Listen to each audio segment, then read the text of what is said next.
and welcome to our channel, The Perspective Shift, where conversations go beyond titles, positions, and achievements into the stories, choices, and convictions that shape our life. And this is The Revolution, a journey into the vision, values, and inner world of the founder, chairman, and chancellor of Rice Adamus Group, Professor Samit Ray. In our first episode, we stepped into the beginning, the part of the journey that only few had seen, the dreams, the struggles, the risks, and the foundations that slowly shaped a larger purpose.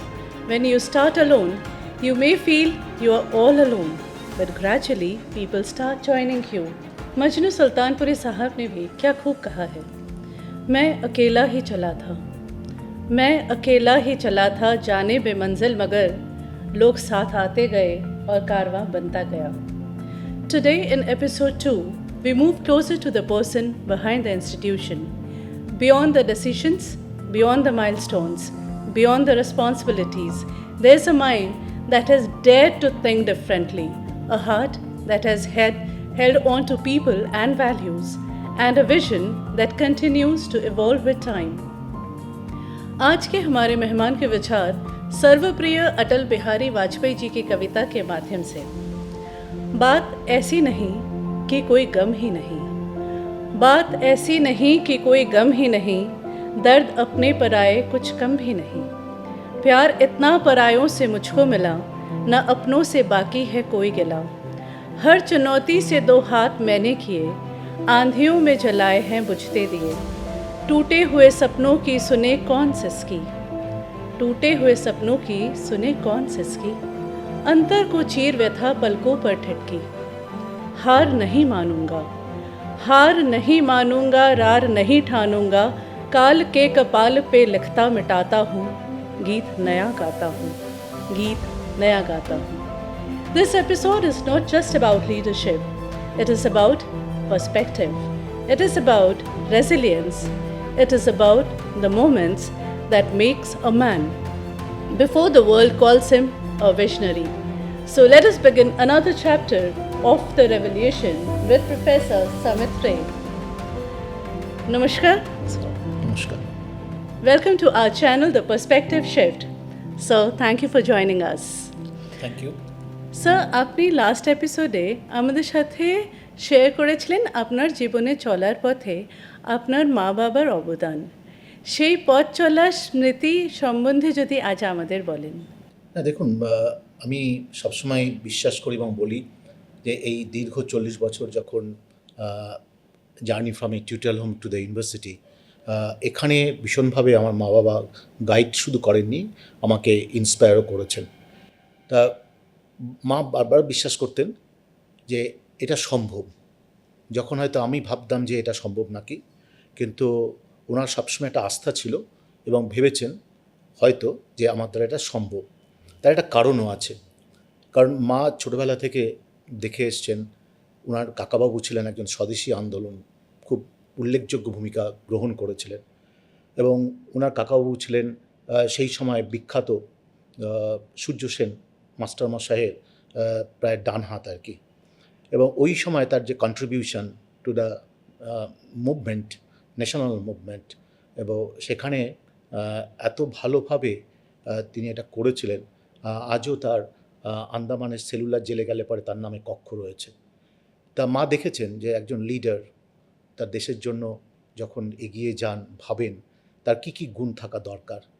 পরবর্তী সময়ে মার খুব কাছের একজন ভাই, খুব নামকরা একজন বামপন্থী আন্দোলনের সাথে যুক্ত সর্বভারতীয় একজন লিডার হতে পেরেছিলেন. উনি তাকেও দেখেছেন যে কোন কোন গুণ থাকলে পরে এইভাবে লিডারশিপ দেওয়া যায় সোসাইটির মধ্যে, মানুষের মধ্যে. হয়তো আমার মা সেই গুণগুলো কিছুটা আমার মধ্যে দেখতে পেয়েছিলেন, তার জন্যই ওনার হয়তো আস্থা ছিল যে নিশ্চয়ই এই পথটা অতিক্রম করা যাবে এবং এইভাবে এগিয়ে যাওয়া যাবে. So the DNA speaks louder. Sir, ছাত্রছাত্রীদের সাথে দীর্ঘ সময় ধরে তাদের চলার পথে গাইড করার কথা আরও একটু বিস্তারিতভাবে যদি আপনি বলতেন. না, দেখুন, গাইড করার সাথে সাথে আমি মনে করি যে সময়ে ছেলেমেয়েরা আমাদের এখানে পড়তে আসে 20 থেকে 22 বছর বয়সে, সেই সময় গ্র্যাজুয়েশন কমপ্লিট করা থাকে, মাস্টার ডিগ্রি কমপ্লিট করা থাকে, ও নৈতিক দিক থেকেও তারা অনেকটা স্ট্রং বা নিজেকে তৈরি করে নিতে পারে। কিন্তু যেটা আমরা করি আর কি, যে কীভাবে তাকে ইন্সপায়ার্ড করা যায়, সেই সিস্টেমটা তৈরি করা, সেই ইকোসিস্টেম তৈরি করা, সেইভাবে ইন্সপায়ার্ড করা। এবং আমার মনে হয়েছে যে অনেক ছাত্রছাত্রীরাই জীবনে সেই আশা আকাঙ্ক্ষাকে বাস্তবিত করার জন্য প্রতিষ্ঠানে আসতেন।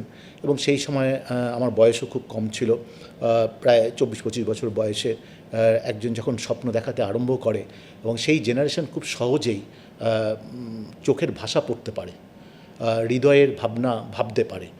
এই যে অল্প বয়সে তাদেরকে ইন্টারাক্ট করা এবং তাদের মধ্যে সাফল্যের যে আগুন সেটাকে বের করে আনা, তার জন্য তাদেরকে ভীষণভাবে ইন্সপায়ার্ড করা, এটা খুব ভালোভাবে করতে পেরেছিলাম। এবং সেই জন্য সাফল্যের ক্ষেত্রেও অনেক ছেলেমেয়েরা ইনস্টিটিউটে এসে সফল হয়েছে এবং তাদের বিশেষ কিছু সাফল্যের বিবরণ বা কাহিনী এখনও আমার চোখে ভাসে। স্যার, আপনি যে বললেন কি 23-24 বছরে যখন আপনি এটা স্টার্ট করছেন, so it's a similar edge. যে অ্যাডভান্টেজটার কথা আপনি বললেন কি যে স্টুডেন্টসরা আছে তারাও একটা সিমিলার এজেতে তোরা রিলেট করতে পারে বেশি। কিন্তু এটার তো একটা ফ্লিপ সাইডও হয় কি সাধারণত আমাদের মনে হয় কি টিচার কি যে আমাকে ইন্সপায়ার করছে সে আমার থেকে এক্সপিরিয়েন্সের এজে বেশি হবে। তো সেই ফ্লিপ সাইডটা কখন আপনি ফেস করেছেন? নিশ্চয়ই আমি ফেস করেছি। কারণ সবাই যখন ক্লাসে প্রথম আসতেন ভাবতেন যে এত অল্প বয়সে একজন মাস্টারমশাই কী ক্লাস নেবেন এবং কি আমরা শিখতে পারবো, সেই ডাউটটা তাদের মধ্যে থাকতো। কিন্তু আমি দুভাবে এটাকে দেখতাম। একটা হচ্ছে ভীষণ ব্যক্তিত্ব, পার্সোনালিটি। যখন ওরা দেখতেন বা ছাত্রছাত্রীরা দেখতেন যে আমাদের সেই বয়সে ওদের মধ্যে যে চাঞ্চল্য রয়েছে, ওদের মধ্যে যে হঠকারিতা রয়েছে, ওদের মধ্যে যে ভাবনা রয়েছে, আমার মধ্যে তার থেকে বেশি অনেক ম্যাচিওর চিন্তাভাবনা এবং মূলত ব্যক্তিত্বকে কীভাবে ক্লাস কন্ট্রোল করা যায়, এটাই ছিল আমার মূল ওয়েপন্স। কারণ আমার মনে আছে যে ওই সময় আমি প্রায় 20 বছর ফুলাতা শার্টের বাইরে কিছু পরিনি। আমি গেঞ্জি পরে কোনোদিন ক্লাসে যাইনি এবং ট্রাউজারও সেইভাবে মেনটেন করতাম।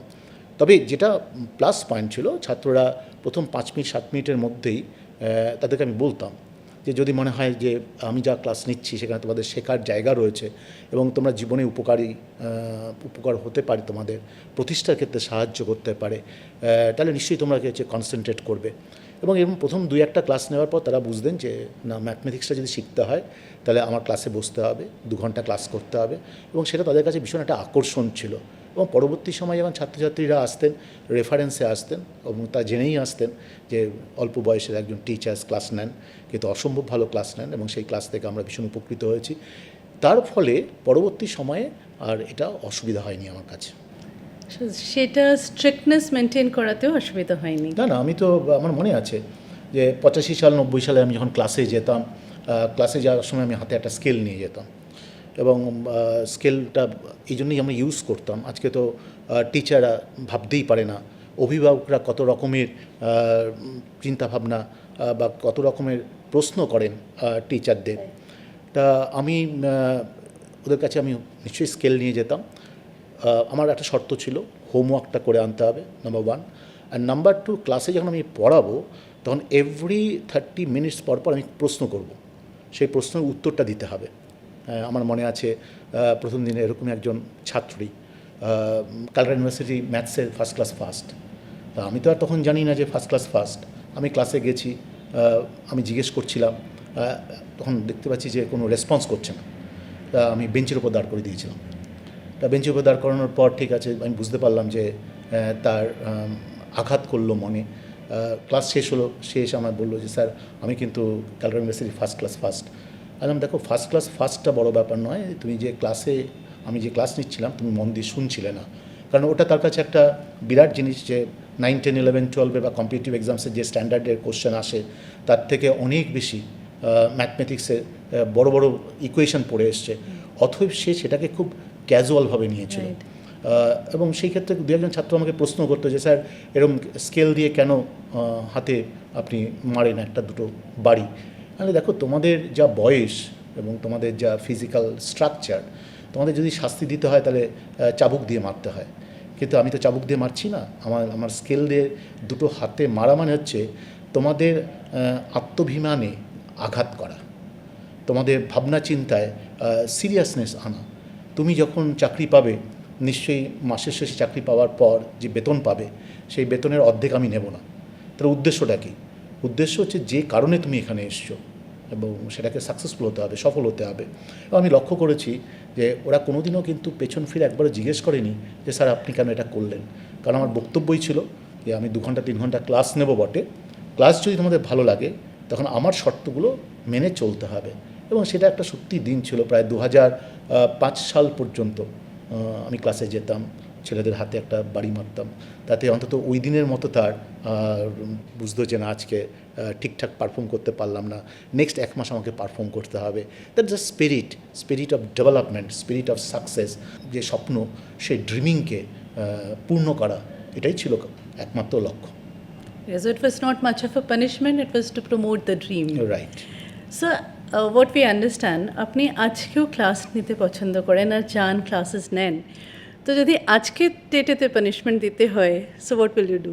না দেখুন, আজকের ডেটে পানিশমেন্ট দেওয়াটা খুব একটা কঠিন নয়, কিন্তু আজকে যেটা আমরা দেখতে পাই যে টিচারদের জীবনযাত্রার মধ্যে এবং ক্লাসে এবং ক্লাসের বাইরে অনেক পার্থক্য তৈরি করে দিয়েছে।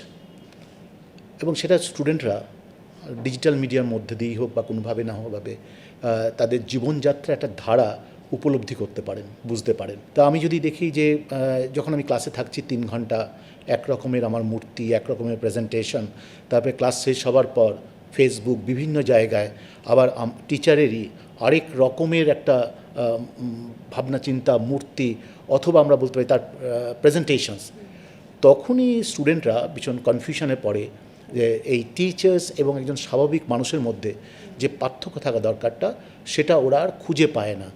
তখনই ওরাকে হচ্ছে যখন শাস্তি দেওয়া হয় তখন ওরা এটাকে প্রতিবাদ করে। কিন্তু আমার মনে হয় যে আজও স্টুডেন্টরা কীভাবে ভালো পড়ানো যায়, কিভাবে সাকসেস হওয়া যায়, এটা নিয়ে এখনও তারা ভাবে। এবং সেই দিক থেকে যদি মনে হয় যে প্রথম 3 ঘন্টা খুব ভালো ক্লাস নেওয়া যায়, তারপরে ওরা শাস্তি তো এরকম নয় যে ফিজিক্যাল শাস্তি, শাস্তিটা কিসের জন্য? আমরা ছোটোবেলা থেকে যে বড় হয়েছি ডিসিপ্লিনের মধ্যে দিয়ে, তার অন্যতম কারণ ছিল হচ্ছে বাবা মার কিছুটা শাস্তি ভয় এবং কিছুটা কানমোলা দেওয়া, রাইট? তাই এটা যদি একটা মানুষকে গড়তে সাহায্য করে এবং তাকে সাকসেসফুল হতে সাহায্য করে, আমার মনে হয় সর্বকালেই সেটা গ্রহণযোগ্য। রাইট, আমার মনে আছে আমরাও বড় হওয়ার সময় শুনেছি stop the stake ruin the child, right? So that works. তো আমরা জানি দীর্ঘ 40 বছর ধরে অসংখ্য ছাত্রছাত্রীর জীবনে প্রতিষ্ঠার ঠিকানা খুঁজে পেয়েছে আপনার হাত ধরে। ভারতবর্ষের প্রতিটি সরকারি অফিসে, এমনকি লোকসভা এবং রাজ্যসভা কার্যালয়ে আপনার ছাত্রছাত্রীরা চাকরি করছে। এই দীর্ঘ সময়ে ছাত্রছাত্রীদের সাফল্যের ঘটনা যদি বলেন। দেখুন, অনেকগুলো ঘটনার কথাই মনে পড়ে। আমার তো একটা সময় মনে হয় যে এরকম যদি একটা বই লেখা যেত, কারণ এভরি উইক, এভরি মান্থ একটি ছাত্রছাত্রীর যখন সাফল্য আসে বা সে সফল হয়, তখন তার দীর্ঘ 2 বছর 3 বছরে যে পরিশ্রমের মধ্যে দিয়ে এবং যে অড সিচুয়েশনের মধ্যে দিয়ে সংগ্রাম করতে হয়েছে, সেগুলো কিন্তু একটা কেস স্টাডি হতে পারে। তার মধ্যে বেশ কিছু মনে আছে, যেমন আমার মনে পড়ে, আমি এখানে নামটা হয়তো উল্লেখ করছি না, জীবনের প্রথম দিকে বা ইনস্টিটিউটের প্রথম দিকে একটি ছাত্র ছিলেন, তার বাবা মা ভীষণ হাই লেভেলে ব্যুরোক্রেট চাকরি করতেন। তা ওদের একটাই ইচ্ছে ছিল, ঈশ্বরের কাছে প্রার্থনা ছিল যে একমাত্র ছেলে যাতে ভালো সরকারি চাকরি পেতে পারে। তা সেই জন্য প্রথম দিন এসেই সেই ছাত্র আমাকে বলেছিল যে স্যার, আমার কিন্তু অর্থের অভাব নেই, আমার বাবা মার ভীষণ ইচ্ছা যে আমি একটা সরকারি চাকরি যাতে পাই, সেইভাবে আমাকে পড়াশোনা করতে হবে। তা আমার মনে আছে যে সেই ছাত্রটি প্রায় 2.5 বছর ধরে প্রস্তুতি নিয়েছে, একে একে পরীক্ষা দিয়েছে এবং অনেকটা হতাশার মধ্যেই চলে যাচ্ছিলেন। এসে বলতো যে আমার মা খুব মন খারাপ, এখন মারা রিটায়ার করেছেন, কিন্তু হয়তো মার শেষ আশাটা আর পূরণ করতে পারলাম না। আমার মনে আছে যে এই রকমই একটা দিন সকাল 7:30 8টার সময় হঠাৎ সেই ছাত্রটি খবর দিল যে আমার মা চলে গেলেন, কিন্তু যাওয়ার আগে দেখতে পেলেন না আমি সরকারি চাকরিটা পেয়েছি। আবার বিকেল 4টের সময় ফোন যে স্যার, আজকেই মা চলে গেলেন আর বিকেল 4টের সময় আমার কাছে অ্যাপয়েন্টমেন্ট লেটার আসলো, আমি এলআইসিতে জয়েন করছি। তা এই রকমের ঘটনা ভীষণ নাড়া দেয়। আমরা শুধু ভাবি যে একটি ছাত্রকে গড়া মানে বা প্রতিষ্ঠিত করার সুযোগ মানেই, সাহায্য করা মানেই হচ্ছে শুধুমাত্র একটা নিখাদ চাকরি পাওয়ানো, কিছু আর্থিক সফলতা এনে দেওয়া তার জীবনে, তা নয়। কারণ প্রতিটি ছেলেমেয়ের স্বপ্ন ঘিরে, জীবন ঘিরে, বাবা মার ইচ্ছে অনিচ্ছার যে একটা বড় ছবি, ক্যানভাসের একটা বড় ছবি আঁকা হয়, সেটা অনেকেই আমরা বুঝতে পারি না। কিন্তু যেহেতু ক্লোজলি আমি ছাত্রছাত্রীদের পড়িয়েছি, বাবা মার সাথে কথা বলেছি, তা বারবার আমার উপলব্ধি হয়েছে যে একটি ছাত্রছাত্রীকে, একটি ছেলে মেয়েকে ঘিরে বাবা মার কি অসম্ভব স্বপ্ন থাকে, এবং তারা ভাগ্যবান, ভাগ্যবতী বলবো আমরা, যারা সত্যি ছেলে মেয়ের সেই স্বপ্নগুলোকে পূরণ হয়েছে বা পূরণ করে এই পৃথিবী থেকে চলে যেতে পারে। স্যার, আপনি যেটা স্টার্টিংয়ে বললেন কি যখন স্টুডেন্ট এলো আপনার কাছে আর বলল কি অর্থর কোনো কম নেই, আমরা অনেক সময় দেখি কি টিচার্স মানে as a teacher, as a parent, এটা আমরাও এক্সপিরিয়েন্স করেছি হবে কি অনেক সময় স্টুডেন্ট যখন এমনি কিছু একটা বলে, so we take it on our ego কি আচ্ছা আমাকে এটা বলছো। তো আপনার কখনো এমনি মনে হয়নি? না, এরকম মনে হয়নি। কারণ হচ্ছে একটি ছাত্রছাত্রী যখন একটি কথা বলে, তার কথা বলার যে ধরন এবং তার চোখ কী কথা বলে, সেটা কিন্তু একজন টিচার্স হিসাবে, শিক্ষক শিক্ষিকা হিসাবে বোঝা দরকার। অনেকেই বলেন যে আমার অনেক টাকা আছে, শুধু পড়িয়ে যান, সেটা বলা আর আমি যে প্রেক্ষাপটে যে কথাটা বললাম সেটা হচ্ছে অন্য একটা দিক আর কি। টিচার্স হিসাবে ছাত্রছাত্রীদের হৃদয়ে পড়তে হয়, চোখের ভাষা পড়তে হয়, তাহলেই বোঝা যায় যে ছাত্রছাত্রীরা কী কারণে কোন কথা বলছে এবং কী ভাবনা থেকে। নো ওয়ান্ডার আজকেও যখন আমরা অনেক সময় দেখি, we find most of the people would respect Professor Samit Ray more as a teacher than a philanthropist. So we are lucky that we have seen you in this era. আমি এই প্রসঙ্গে আরও দু একটা ঘটনা বলতে পারি যে ভীষণভাবে আমার মনে আছে। আমার মনে আছে প্রায় 90-এর দশকে সেরকমই একটি ছাত্র এসেছিলেন আর কি। যখন সে ক্লাস 12 পরীক্ষা দেয়, রেজাল্ট বেরোনোর পরই তার বাবা মারা যান। সেই সময় তার প্রায় 4 বোন যারা বড় তার থেকে, তাদের কি হবে, এবং সেও জাস্ট ক্লাস 12 পাস করেছে, হাই সেকেন্ডারি পাস করেছে। সে আমার কাছে এসে বলল, স্যার আমি তো বুঝতে পারছি না কালকে সকাল থেকে কীভাবে সংসার চলবে। এবং আমি এটাও লক্ষ্য করতাম, আমাদের প্রতিষ্ঠানে ভর্তি হবার পর প্রতিদিন যখন আমার ক্লাসে ঢুকতেন আর কি, প্রায়ই তার কাঁধে একটা বড় টিনের বাক্স থাকতো। তো আমি অদ্ভুত বিস্ময়ে দেখতাম যে ক্লাসের বাইরে ওই টিনের বাক্সটা রেখে তারপরে আমার ক্লাস করতো 2-3 ঘন্টা, করার পর আবার টিনের বাক্সটা নিয়ে কাঁধে ঝুলিয়ে চলে যেত। তো আমি একদিন জিজ্ঞেস করলাম যে তুমি যে এই বাক্সটা এখানে রাখো আবার নিয়ে চলে যাও, কী আছে এটার মধ্যে? বলে, স্যার অ্যাকচুয়ালি আমি বনগা থেকে আসি, বিরাটি হয়ে আপনার ইনস্টিটিউট, কারণ সেই সময় আমার ইনস্টিটিউট ছিল হরদাল স্কুলের উল্টো দিকে আর কি, যতীন দাস ফিডার রোড ওটাকে বলা হয়। আসার সময় আমি মুড়ি আর চানাচুর বিক্রি করতে করতে আসি। তো এসে বিরাটি স্টেশনে নামি, বাক্সটা বন্ধ করি, তারপরে আপনার এখানে ক্লাস করি, ক্লাস করে তারপরে আবার যখন আমি যাই, যেতে যেতে আবার মুড়ি এবং চানাচুর বিক্রি করতে করতে যাই। পরবর্তী সময় সে রেলে চাকরি পায়, এবং রেলে চাকরি পাওয়ার পর তার মনে হয়েছিল যে তাহলে আমি যদি আমার বড়দিকে রাইসে ভর্তি করাই তাহলে হয়তো সেও সফল হতে পারে। এবং আমার মনে আছে যে বড়দি চাকরি পায়, মেজদি চাকরি পায়, ছোটদি চাকরি পায়, এই একসাথে 4 জন রাইস থেকেই কিছু পড়াশোনা করে চাকরি পেল। ঠিক সেরকম আরেকটি ঘটনা আমার মনে পড়ে, এই তো কিছুদিন আগেই, 5-7 বছর আগে একজন ছাত্র এসে বললেন যে স্যার আমার তো আর্থিক অবস্থা খুব খারাপ, অথচ আমি জীবনে প্রতিষ্ঠিত হতে চাই, রাইসে পড়তে চাই। তাহলে কী করবে? বলে, স্যার আপনি অ্যাডামাস নলেজ সিটির গেটে আমাকে একটা গেট কিপারের কাজ দিন। আমি গেট কিপারের কাজ দিলাম, 10-12 হাজার টাকা মায়না পেত। এবং তার 2.5 বছর পরে এসে বললো, স্যার আমি এখন সাব ইন্সপেক্টর পুলিশে চাকরি পেয়ে গেছি, আমি চাকরিটা ছেড়ে এখন আমি সাব ইন্সপেক্টর পদে জয়েন করব। তাহলে এই যে ভাবনাগুলো, কত ছেলে মেয়ে, হাজার হাজার ছেলে মেয়ে কীভাবে স্ট্রাগল করে এবং আলটিমেটলি কী হচ্ছে সেই জায়গায় দাঁড়ায়। আজকে রাইসের কোর্স ফিজ একটু বেড়েছে বা আমাদের সমাজেরও উন্নতি হয়েছে। আমি যখন 90 দশকের কথা বলি বা 2000 সালের কথা বলি, আমার মনে আছে তখন রাইসের মাসিক বেতন হয়তো 200 টাকা বা 250 টাকা ছিল। অনেক রিক্সাওয়ালা আমার কাছে আসতেন এবং এসে বলতেন যে দেখুন আমি 50 টাকা বেশি দিতে পারবো না, আমি দেখতাম যে তার পকেট থেকে 10 টাকার 5টা নোট বার করে দেওয়ার পর বললেন 50 টাকার বেশি মাসে আমি কিছু দিতে পারবো না, আমার ছেলেটা যা চাকরি পায় পড়িয়ে দিতে হবে। তাই ওটা একটা অদ্ভুত আবেগ ছিল এবং মানুষের কাছে পৌঁছানোর একটা পদ্ধতি ছিল। আর আমার মনে হয় যে এই দীর্ঘ 40 বছরে আমরা যে উন্নতিটা করতে পারলাম বা যে জার্নি অতিক্রম করলাম, একমাত্র সম্ভব হয়েছে সেই মানুষের শুভেচ্ছা, ভালোবাসা এবং আশীর্বাদ। স্যার, যেখানে আপনি এই সুযোগগুলো করে দিয়েছেন, অ্যান্ড ডেফিনেটলি ওটার একটা ব্লেসিং আছে, ইট মাস্ট হ্যাভ ওয়ার্কড, কিন্তু আপনার কোনোদিন নিজের মনে হয়নি কি আপনার আশেপাশের লোকে আপনাকে এটা মনে করায়নি কি এইভাবে একটা business may not run successfully? কারণ আমাদের তো আশেপাশের লোকেরা অ্যাডভান্টেজও নেয়, তো মেবি অনেকরা এমনি অ্যাডভান্টেজ নেওয়ার জন্যও করতে পারে। তো how do you balance between business and philanthropy? দেখুন, সেই সময় কেন আজও একজন ছাত্রছাত্রী এসে যখন সাহায্য চায়, তার চোখ মুখ দেখলে পরেই কিন্তু আমরা বুঝতে পারি যে ওটা কতটা প্রয়োজন রয়েছে, নাম্বার ওয়ান। আর আমি সবসময় বিশ্বাস করি যে আমাদের এডুকেশনে দুজন দেবী রয়েছেন, এক হচ্ছে সরস্বতী আর এক হচ্ছে লক্ষ্মী। আমি কখনো লক্ষ্মীকে প্রায়োরিটি দিইনি, আমি প্রায়োরিটি দিয়েছি সরস্বতীকে। তাই সরস্বতী যদি কী হচ্ছে ঠিকমতো আশীর্বাদ করেন, ছেলেমেয়েরা যদি ভালো রেজাল্ট করে, সাকসেসফুল হয়, সফল হয়, তাহলে লক্ষ্মী এমনি এমনি ঘরে ঢুকবে।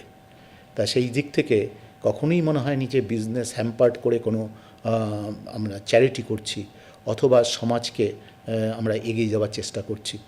তো এটা দুটো একেবারেই রিলেটেড। আর আমার মনে হয় যে আমরা যাই করি না কেন, দিনের শেষে অবশ্যই অর্থ রোজগার করতে হয়। আজকে যেমন 3000 এমপ্লয়ি রয়েছে বেশি, তাদের বেতন থেকে আরম্ভ করে অনেক অর্থ লাগে, কিন্তু তার মানে এই নয় যে সমাজে আমাদের যে কমিটমেন্ট।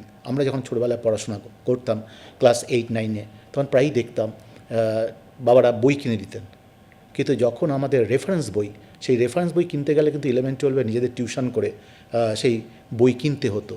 আবার আমি লক্ষ্য করতাম যে ওই সময় প্রেসিডেন্সি কলেজের এখানে প্রচুর পুরনো বইয়ের দোকান এখনও আছে। সেই বইয়ের দোকান, সেই বইয়ের দোকানে গিয়ে অর্ধেক দামে সেই বই কিনতাম। তা এইগুলো নিজের জীবনের একটা শিক্ষা রয়েছে, খুব কাছ থেকে দেখেছি। সেই জন্য যারা আসেন তাদেরকেও আমরা বিশেষ করে আমি খুব চেষ্টা করি তার পাশে দাঁড়িয়ে তাকে সফল করে তুলতে। স্যার, যেটা আপনি বললেন, I think for the youth one line to connect would be, Three Idiots had a beautiful line, excellence के पीछे जाओ सक्सेस झक मार कर आएगी। সো অন দ্যাট নোট, আপনি বলেছিলেন আপনি রাইসের হেডকোয়ার্টার থেকে, এটা প্রায় 80-র দশকের কথা, কলকাতা থেকে একের পর এক জেলায়, একদিকে বর্ধমান, আসানসোল, বাঁকুড়া, পুরুলিয়া হয়ে আবার বহরমপুর থেকে মালদা, ও মালদা থেকে শিলিগুড়ি, শিলিগুড়ি থেকে কুচবিহার, দিনের পর দিন এদিকে দার্জিলিং থেকে সুন্দরবনস পর্যন্ত আপনি পাড়ি দিয়েছেন ক্লাস নেওয়ার জন্যে আপনার প্রিয় মারুতি ভ্যান নিয়ে, যে আজও অ্যাডামাস ইউনিভার্সিটিতে সংরক্ষিত আছে। কিছু অভিজ্ঞতা শেয়ার করবেন? দেখুন, আমি বলতে চাই যে এই দীর্ঘ সময় ধরে যখন আমি একটা জেলা থেকে যেতাম আরেকটা জেলাতে, অদ্ভুতভাবে আমি লক্ষ্য করতাম যে পশ্চিমবঙ্গের প্রকৃতির কী পরিবর্তন হয়। আমার মনে আছে, আমি যদি বর্ধমান থেকে, বাড়ি থেকে যখন বর্ধমানে যেতাম, তখন ডান দিক বাদিকে ধানের ক্ষেত, এবং কখনো কখনো দেখতাম যে আলুর চাষ হচ্ছে এবং সবুজ ধান। আবার যখন দুর্গাপূজা আসতো তখন দেখতাম যে কাশফুল ফুটে উঠত। যখনই আমি বর্ধমান, দুর্গাপুর পেরিয়ে আসানসোলে ঢুকছি, তখন মাটির রং চেঞ্জ হয়ে যাচ্ছে, আস্তে আস্তে ধূসর রঙে পরিণত হলো। তবে সেই জায়গার থেকে যখন আমি পুরুলিয়া, বাঁকুড়া যেতাম, সেই লাল মাটির যে দেশ, যে রাজ্য বা জেলা, সেটার একটা পরিবর্তন দেখতে পেতাম। আবার সেই সাথে সাথে যখন সরস্বতী পুজো, তার আগে যখন আমি ট্রাভেল করতাম, দেখতাম যে সেই সময় পলাশ ফুল, এই যে সূর্যের আলোর মতো যে একটা রং, সেই রঙের ফুল রাস্তার দুধারে আস্তে আস্তে বাড়ছে, এবং তখনই আমি বুঝতে পারতাম যে সামনে দুর্গাপূজা আসছে। যখন কাশফুল আমি দেখতাম, আবার যখন দেখতাম এই রকম ফুল, পলাশ ফুল আসছে, তখন ভাবতাম সরস্বতী পুজো আসছে। তাই সেই জন্য এই রকমের জার্নির সাথে সাথে যে প্রকৃতির যে একটা পরিবর্তন, বিশেষ করে পশ্চিমবঙ্গ এমন একটি রাজ্য, যেই রাজ্যে আমরা প্রায় 6টা যে ঋতু তার পুরোপুরি ডিফারেন্সটা আমরা বুঝতে পারি। শরৎ, হেমন্ত, গ্রীষ্ম, বসন্ত, এটা আমাকে ভীষণভাবে এনজয় করাতো। তাই হাজার হাজার মাইল আমি অতিক্রম করেছি, কিন্তু ভীষণভাবে আবার এই প্রকৃতির যে পরিবর্তনটা, সেই পরিবর্তনটাকেও লক্ষ্য করেছি। এখন এই পথ অতিক্রম করতে গিয়ে অনেক সময় অনেক রকমের ঘটনা হয়েছে, অনেক রকমের পরিস্থিতির সম্মুখীন হয়েছে। আপনি তো বিউটিফুলি ল্যান্ডস্কেপটাকে ভিজুয়ালাইজ করালেন। I could almost see Bengal ছটা ঋতুতে different parts and the colour variations, so it was beautiful. So আপনি জেলা থেকে জেলা যাওয়ার সময় প্রকৃতির ল্যান্ডস্কেপে পরিবর্তন দেখেছেন, সেটা আপনার কোথায় ধরা পড়লো? এরকম কোনো অভিজ্ঞতা শেয়ার করবেন যা জীবন মৃত্যুর সামনে দাঁড়াতে হয়েছে বা রোমাঞ্চকর ছিল? নিশ্চয়ই আমার মনে পড়ে, কারণ ওই সময় রাত্রিবেলা যখন গাড়ি চালাতেন আমার ড্রাইভার, সামনে সে গাড়ি ড্রাইভ করতো আর আমি পিছনে বসে আছি, এরকম অনেক ঘটনা ঘটেছে। তার মধ্যে দু একটি ঘটনা ভীষণ আমার মনে পড়ছে। আমার মনে আছে কোনো একটা সময় বর্ষার সেই রাত্রি, অঘোরে বৃষ্টি হচ্ছে, সমানে কিছু দেখা যাচ্ছে না, গাড়ির ওয়েপার চেষ্টা করেও কী হচ্ছে, জল করতে পারছে না।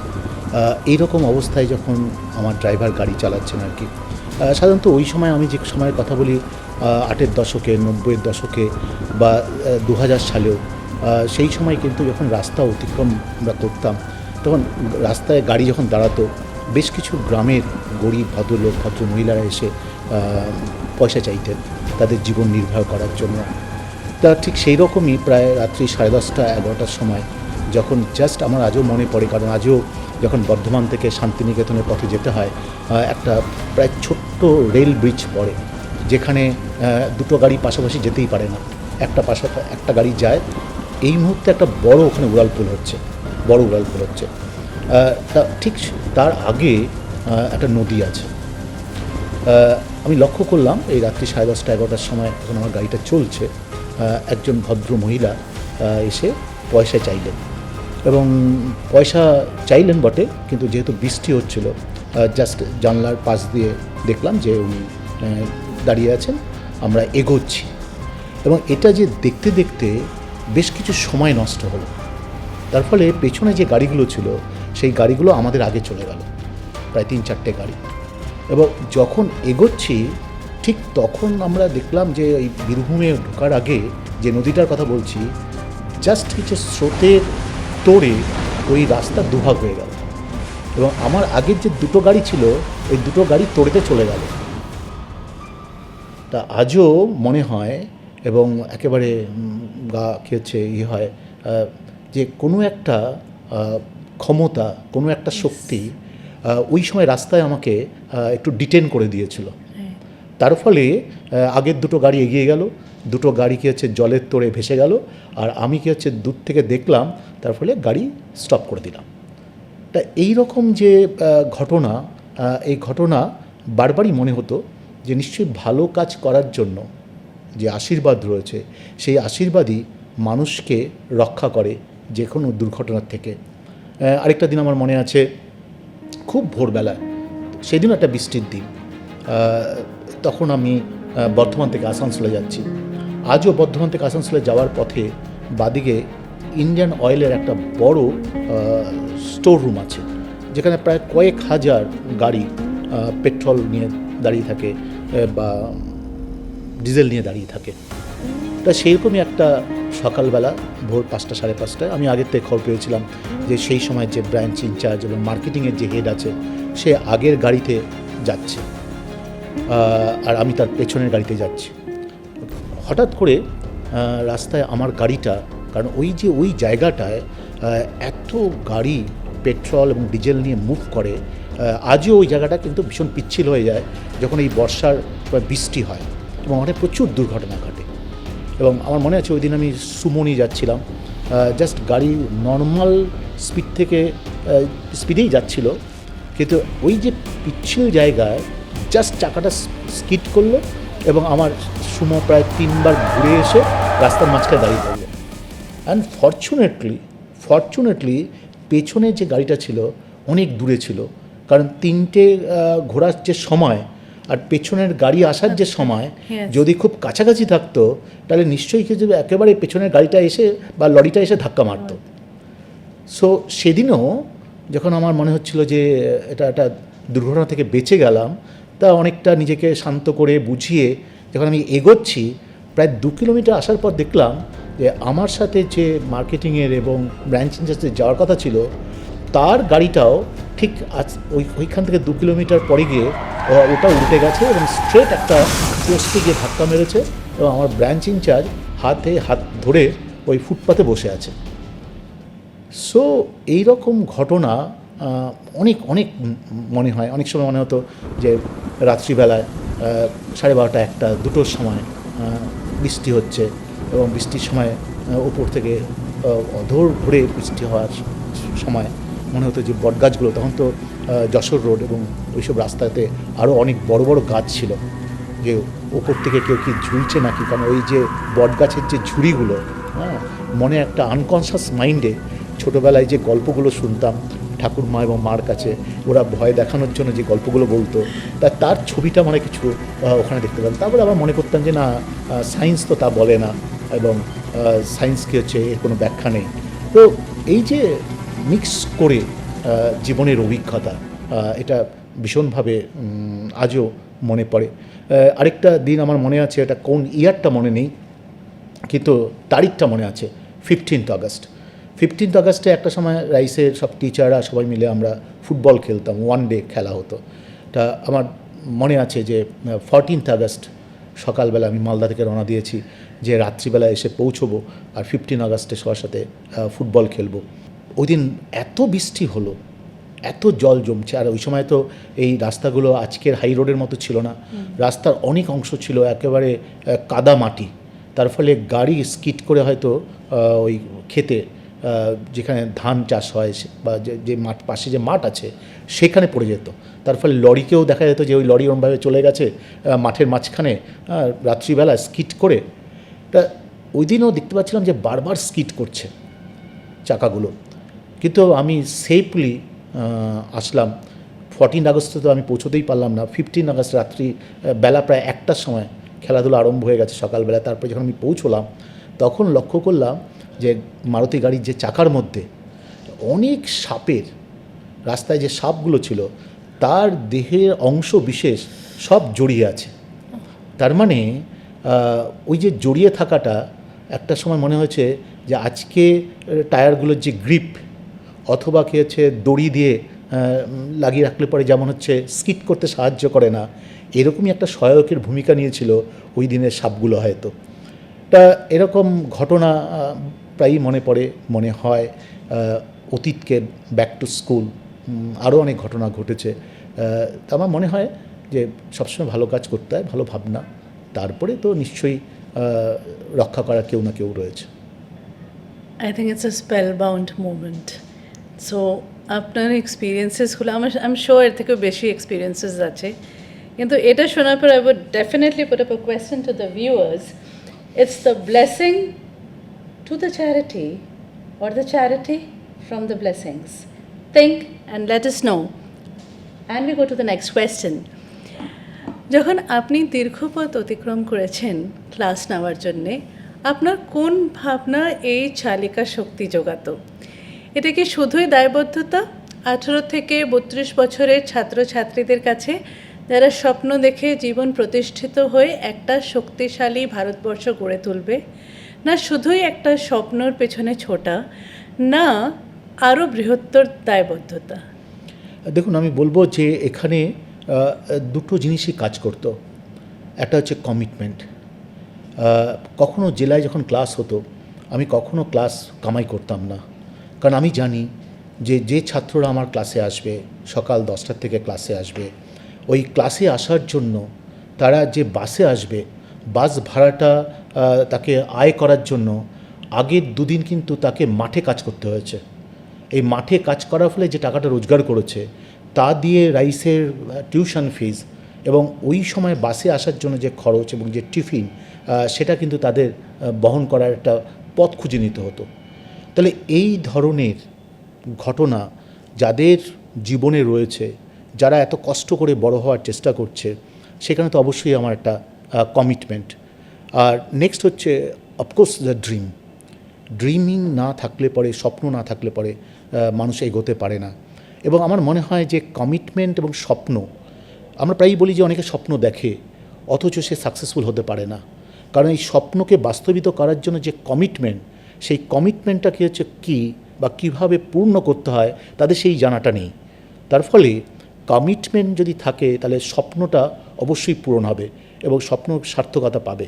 তাই সেই দিক থেকে আমি বলবো যে অফকোর্স ইয়াং জেনারেশন 22 থেকে 26 বছরের বয়স, তাদের প্রচুর ক্রাইসিস। মাধ্যমিক পরীক্ষায় তারা যখন ভালো রেজাল্ট করেছে, সমাজের লোকেরা সবাই বলেছে যে তুমি তো ভালো রেজাল্ট করেছো। হায়ার সেকেন্ডারি পরীক্ষা তাই, গ্র্যাজুয়েশন মাস্টার ডিগ্রি পর্যন্ত পাড়া প্রতিবেশী, বাবা মা সবাই খবর রাখতেন। কিন্তু গ্র্যাজুয়েশন কমপ্লিট হওয়ার পর বাবা মা খবর রাখেন, পাশে দাঁড়ান, কিন্তু প্রতিবেশীরা ভাবেন যে কেন সে সফল হতে পারলো না, কেন সে প্রতিষ্ঠিত হতে পারলো না। সেই জায়গায় এই যে একাকিত্ব, এই যে আন্দোলন বা এই ধরনের মুভমেন্টের সময় তার যে চলার পথ, এটা ভীষণভাবে দরকার ছিল তাকে এগিয়ে দেওয়ার ক্ষেত্রে পাশে দাঁড়ানো। প্রফেসরে, আপনি বলেছিলেন আপনি রাইসের হেডকোয়ার্টার থেকে, এটা প্রায় 80-র দশকের কথা, কলকাতা থেকে একের পর এক জেলায়, একদিকে বর্ধমান, আসানসোল, বাঁকুড়া, পুরুলিয়া হয়ে আবার বেহরামপুর থেকে মালদা, মালদা থেকে শিলিগুড়ি, শিলিগুড়ি থেকে কুচবিহার, দিনের পর দিন এদিকে দার্জিলিং থেকে সুন্দরবনস পর্যন্ত আপনি পাড়ি দিয়েছেন ক্লাস নেওয়ার জন্যে আপনার প্রিয় মারুতি ভ্যান নিয়ে, যে আজও অ্যাটমস ইউনিভার্সিটিতে সংগৃহীত আছে। কিছু অভিজ্ঞতা যদি আপনি শেয়ার করেন, আর তাতে যদি এটাও বলেন কি আপনি এই জেলায় যাওয়া কেন স্টার্ট করলেন, আর কোথার থেকে ফার্স্ট জেলাটা চুজ করলেন? আমার আজও মনে আছে, আমাদের প্রথম যে সদর দপ্তরটা ছিল রাইসের, সেটা ছিল 52 MB রোডে। কারণ আমার ইনস্টিটিউট প্রতিষ্ঠান শুরু হয়েছিল আমার বাড়ি থেকে, পড়ার ঘর থেকে। কিন্তু তারপরেই সরকারিভাবে আলাদা প্রতিষ্ঠান তৈরি হয় 52 MB রোডে। তা MB রোডে যখন ক্লাস হতো তখন আমি চাকরি করি, সভাপতি সোম থেকে শুক্র পর্যন্ত আমি চাকরি করতাম।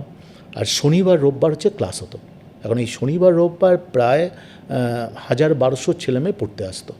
এবং শনিবার আমার মনে আছে সেই সকাল 6টার থেকে ক্লাস আরম্ভ হতো এবং 6টা থেকে রাত্রি 10টা পর্যন্ত, এবং 10টার পরের দিনও আবার সকাল 6টা থেকে রাত্রি 10টা পর্যন্ত। তো সভাপতি তখন জেলায় কোনো প্রতিষ্ঠান ছিল না, আমাদের জেলা থেকে প্রচুর ছেলেমেয়ে পড়তে আসতো। তা আমি দেখতাম যে শনিবার যখন সকাল 6টায় ক্লাসে যারা আসবে তারা সভাপতি শুক্রবার রাত্রিবেলায় ঢুকতো, এবং রাত্রিবেলা ঢুকে ওরা ওই বইপত্রকে বালিশ হিসাবে ইউজ করতে এবং বেঞ্চিতে শুয়ে থাকতো। এরকম সাড়ে সাড়ে প্রায় 200-300 বেঞ্চ রয়েছে, রাত্রিবেলা গিয়েছে ওখানে ওরা ঘুমোতো আর কি। এরকম সময়ও গেছে। আমি লক্ষ্য করতাম যে শুক্রবার যখন ওরা ঢুকছে, বড় বড় বেশ হাতের ঠোঙ্গা নিয়ে ঢুকছে, মানে প্লাস্টিকের ঠোঙ্গা। আমি যখন ভাবতাম যে ওদের জামা কাপড় হয়তো নিয়ে আসছে, সেই জন্য ওই বড় বড় ঠোঙ্গাগুলো বাকি হচ্ছে কোনো রকমের একটা ব্যাগের মধ্যে নিয়ে ঢুকছে। তা আবার শনিবার ক্লাস করার পরে যখন ওরা বাড়িতে যেত তখন আমি আবার লক্ষ্য করলাম যে সেই ঠোঙ্গাগুলোও নেই বা সেই ব্যাগগুলো কোথায় উধাও হয়ে গেছে।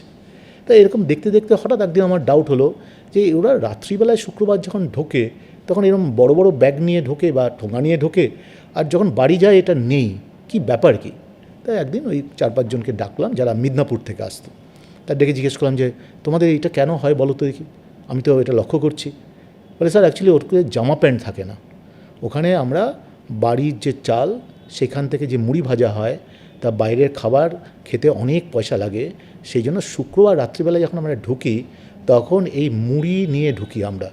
তার জন্যই আমাদের কাছে ব্যাগের মধ্যে এরকম একটা বড় প্যাকেটের মতো আমাদের ঢোকানো থাকে, সেই জন্য দেখলে মনে হয় যে আমরা জামা কাপড় নিয়ে ঢুকছি, কিন্তু শুক্রবার রাত্রিবেলা মুড়ি খাই, শনিবার দিন সকালবেলা আবার ব্রেকফাস্ট মুড়ি, আবার দুপুর পর্যন্ত কি হচ্ছে যখন লাঞ্চ হয় তখন আর মুড়ি জল বাতাসা। তাই এটা 3বার খেতে খেতে মুড়ি শেষ হয়ে যায়। যখন আমরা বাড়ি যাই তখন কিছু ওই প্যাকেটটা দেখা যায় না। তা তখন কিছু ছাত্রছাত্রী বললো যে স্যার এভাবে কিন্তু আর বেশি দিন ক্লাস করা যাবে না, বাড়ি থেকে এত দূরে, তারপরে বাবা মাও কি হচ্ছে ভাবেন, তারপরে হাতে এত খরচা হয়, তখন ট্রেনের ভাড়া বা বাসের ভাড়া ওটাও তার পক্ষে অসম্ভব ছিল। কারণ তখন তো আর এত সামাজিক এত সাথী বা এত সাহায্যের কোনো পথ ছিল না, তাই না, স্কিম ছিল না সরকার, যতটা করতে হতো ছাত্রছাত্রীদের সাহায্যই করতে হতো। তখন আমি বললাম তাহলে কী করা যায়। তখন একজন ছাত্র বললো যে স্যার মিদনাপুরে আমার বাড়ি আছে, বাড়ির ওপরে একটা চিলেকোঠা আছে, এবার চিলেকোঠায় যদি আপনি ক্লাস নিতে পারেন তাহলে পাশে আরেকটা ঘর করে দিলে পরে তাহলে মিদনাপুরের ছেলেমেয়েদের জন্য একটা ক্লাসরুমের ব্যবস্থা করা যেতে পারে। তখন আমি একদিন সত্যি গেলাম দেখতে এবং গিয়ে দেখলাম যে একতলা বাড়ি, ওপরের চিলেকোঠা। সেই চিলেকোঠা ইতিহাস হয়তো আজকের ছেলেমেয়েরা জানবে না, কিন্তু সেই সময় চিলেকোঠা ছিল হচ্ছে পরিবারের বা বাড়ির একটা স্টোর রুম। সাধারণত বাচ্চারা যা যা দুষ্টুমি করতো বা আচার চুরি করে খেত, তারা প্রথমে আচারটা চুরি করে ওই চিলেকোঠায় চলে যেত, কারণ ওইখান থেকে বাবা মার কাছে চোখ এড়িয়ে বা ওরা দুষ্টুমিও করতো। তা সেই চিলেকোঠায় প্রথম আমাদের মিদনাপুরের রাইসের জেলা শাখা শুরু হয় সেইখান থেকে, এবং দেখলাম আমার তো কোনো অসুবিধা হচ্ছে না, আমি ক্লাসে যেতাম। এইভাবে আস্তে আস্তে সমস্ত জেলাতে আমরা দেখলাম যে ছেলেমেয়েদের আসার সংখ্যা বাড়ছে এবং এটা একটা কম্পালসারি হয়ে দাঁড়াচ্ছে। তখন জেলার বিভিন্ন জায়গায় আমরা সেন্টার খুললাম এবং আস্তে আস্তে সেটা প্রপার স্ট্রাকচার্ড ওয়েতে রেন্টেড বাড়ি নিয়ে বা কখনো আমরা বাড়ি কিনে সেখানে আমরা সেন্টার করেছি।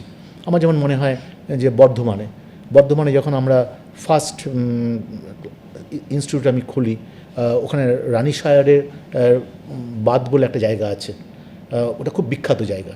তা বিখ্যাত জায়গায় আমরা প্রথম যে বাড়িটা নিলাম পুকুর পাড়ে, দুটো মাত্র ক্লাসরুম। তা কিছুদিনের মধ্যেই ওখানে আর ছাত্র ধরল না, তখন আমরা চলে গেলাম বর্ধমানের রাজ কলেজে। রাজ কলেজ খুব নামকরা কলেজ সেই সময় বর্ধমানের 6টা ক্লাসরুমে একসাথে কী হচ্ছে ক্লাস নিতে হতো। মানে একটা ক্লাসরুমে আমি আধ ঘন্টা ক্লাস নিচ্ছি, তখন বাকি 5টা রুমে হচ্ছে সাউন্ড সিস্টেম রয়েছে। এই রকমভাবে বাই টার্ন ওই 5টা রুমে 20 মিনিট করে ক্লাস নিয়ে 1 ঘন্টা ক্লাস শেষ হতো। তা এটা ছিল একটা ভীষণ ভালো জায়গা, কিন্তু কখনো মনে হয়নি যে আমরা খুব লিমিটেড সাহায্যে লিমিটেড পরিস্থিতির মধ্যে কাজ করছি, এবং সেটা নিয়ে কখনো দুশ্চিন্তা ছিল না এবং কিছু ক্ষেদ ছিল না মনে যে না কেন এটা হচ্ছে না। অ্যাকচুয়ালি এই যে তৈরি করার যে ভাবনা এবং তৈরি করার যে স্বপ্ন, এই স্বপ্নের সাথে সাথে ছেলেমেয়েদের যে একাত্মবোধ এবং তাদের যে জেদ ভীষণভাবে এই ধরনের সিস্টেমকে ডেভেলপ করতে আমাকে সাহায্য করেছে। সো যখন আপনি সিস্টেম ডেভেলপের কথা বলছেন, মানে অলদো আপনার প্রত্যেকটা আনসারেতে অলমোস্ট আই ক্যান ভিজুয়ালাইজ ওই জায়গাটা and we go back to those days. কিন্তু when we go back to those days, সেই সময় there was not much of a competition. আমার মনে হয় রাইস যখন হয়েছে তখন there were not much of such players. তো আপনি এক্সপিরিয়েন্সটা কি, আপনি নিডটা কোথা থেকে ফিল করলেন, কি কীভাবে আপনি স্টাডি ম্যাটেরিয়ালস করবেন, কিভাবে আপনি পুরো টিচিং প্যাডাগজিটা করবেন? আজকে যেমনি আমরা এত কিছু স্ট্রাকচার আছে, আমরা এনইপি বলি, আমরা টিচিং প্যাডাগজি স্টাইলস বলি, and everybody is talking about it, কিন্তু সেই সময় দেয়ার ওয়াজ নাথিং অ্যাভেলেবল। তো আপনি এই জিনিসগুলো কী করে ভাবলেন, কী করে স্ট্র্যাটেজাইজ করলেন? দেখুন, এটার সুবিধা হচ্ছে আমি কম্পিটিটিভ পরীক্ষায় এক্সপার্ট হিসেবে কাজ করেছি, কিন্তু জীবনে কোনো দিন আমি কোনো কম্পিটিটিভ পরীক্ষায় বসিনি, কিন্তু কোনো পরীক্ষায় বসিনি। কিন্তু আমার একটা সুবিধা হয়েছিল, আমি যখন গ্র্যাজুয়েশন জন্য আমি এগোই তখন প্রথমে আমার ম্যাথমেটিক্স অনার্স ছিল, যদিও আমি 6 মাস পরে যখন আমার ম্যাথমেটিক্স অনার্স ভালো লাগলো না তখন আমি ফিজিক্স নিয়ে পাশ করি। ফিজিক্স এমন একটা সাবজেক্ট, এই সাবজেক্টটা পড়লে পরে সারা পৃথিবীর যে কোনো সাবজেক্টকে পড়া যায় কিন্তু বোঝা যায় অতি দ্রুত। আর সমস্ত কম্পিটিটিভ পরীক্ষার 5 ইয়ার্স এবং 10 ইয়ার্সের কোশ্চেন পেপার পাওয়া যেত। আমাদের রিসার্চের কেন্দ্রবিন্দু ছিল যে ওই যে 5 ইয়ার্স এবং 10 ইয়ার্সের যে কোশ্চেনগুলো রয়েছে তার থেকে বুঝে নেওয়া যে কোশ্চেন সেটারা কোন অ্যাঙ্গেলে কোশ্চেনটা সেট করে এবং কী ইনক্লিনেশন, মাইন্ড ইনক্লিনেশন, এটা অসম্ভব ভালোভাবে পড়তে পারতাম। তার ফলে ওই সময় স্টাডি মেটেরিয়াল তৈরি করার জন্য প্রচুর টেক্সট বই থাকতো। তা টেক্সট বইকে কম্পিটিটিভ পরীক্ষার কোশ্চেনের অ্যালাইনমেন্টে ট্রান্সফার করে স্টাডি মেটেরিয়াল তৈরি করাটাই আমাদের দক্ষতা ছিল।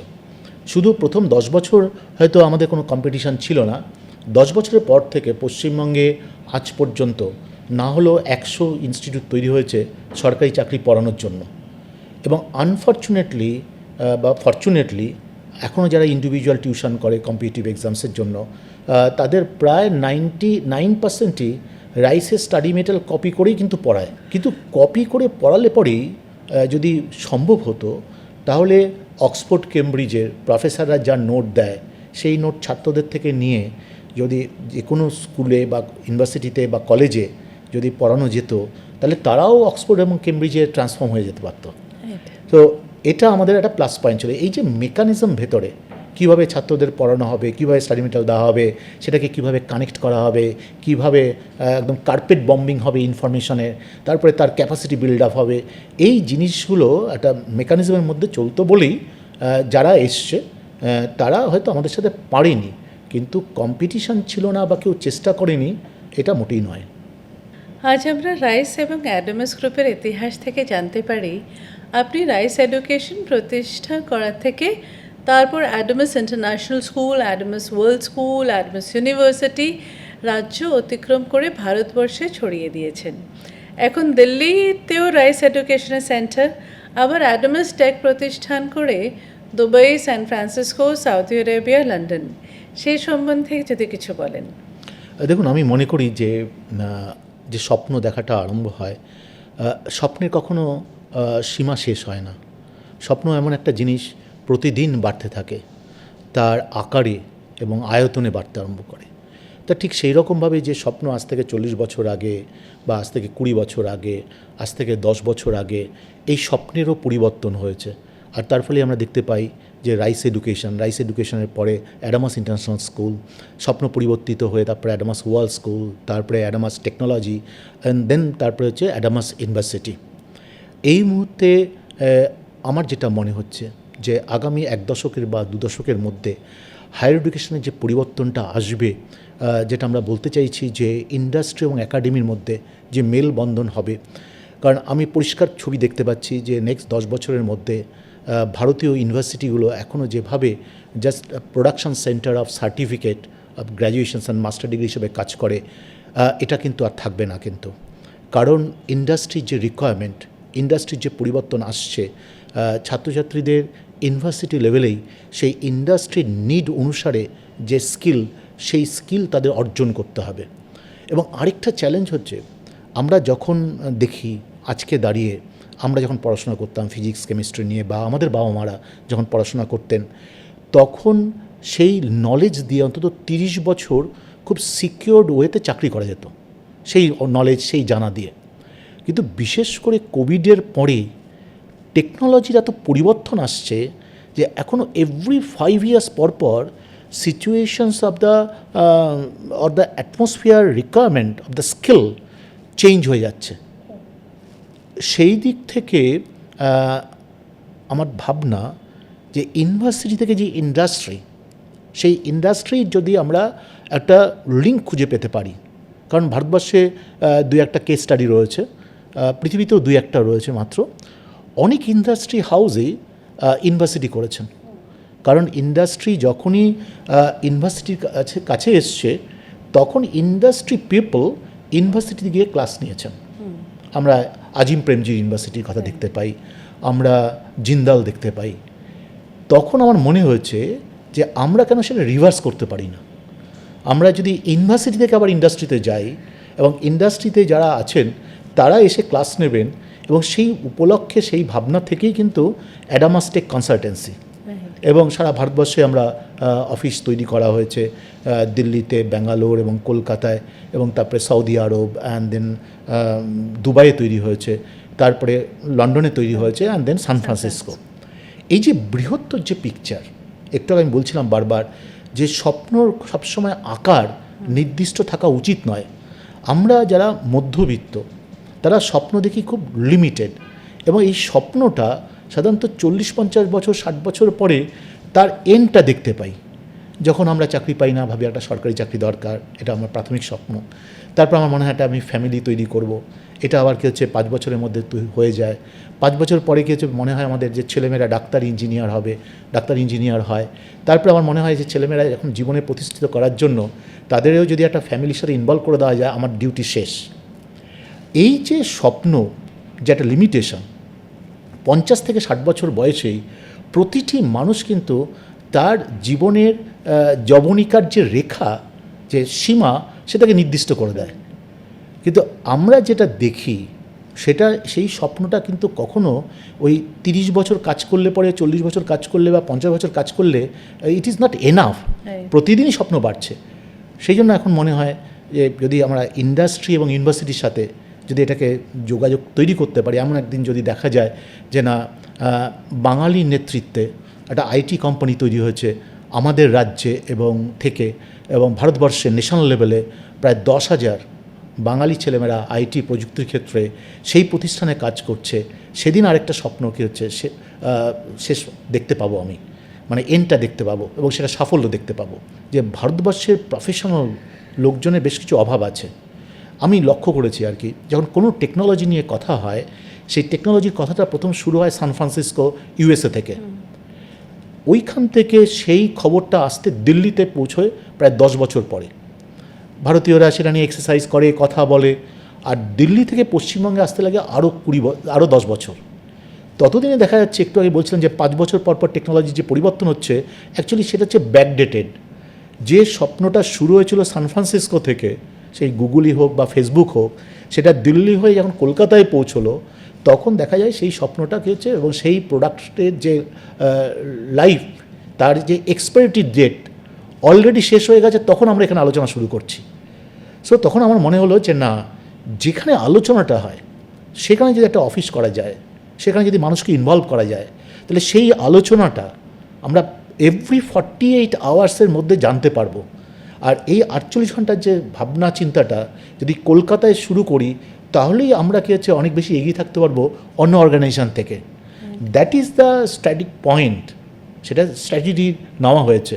আমি জানি যে এটা খুব একটা কঠিন ন্যাশনাল লেভেলে এবং ইন্টারন্যাশনাল লেভেলে কম্পিট করা, কিন্তু আমার দৃঢ় বিশ্বাস, কারণ আমি প্রসঙ্গে বলে রাখি 1992-তে যখন আমি কম্পিউটার সেন্টার সফটওয়্যার কোম্পানি তৈরি করেছিলাম কলকাতায়, দুর্ভাগ্যবশত সেই সময় সরকারিতে যারা ছিলেন তারা এত কম্পিউটার বিরোধী ছিলেন, আমাদের সফটওয়্যার ডেভেলপমেন্ট কোম্পানি বন্ধ করে দিতে হয়, ট্রেনিং সেন্টারটাও বন্ধ করে দিতে হয়।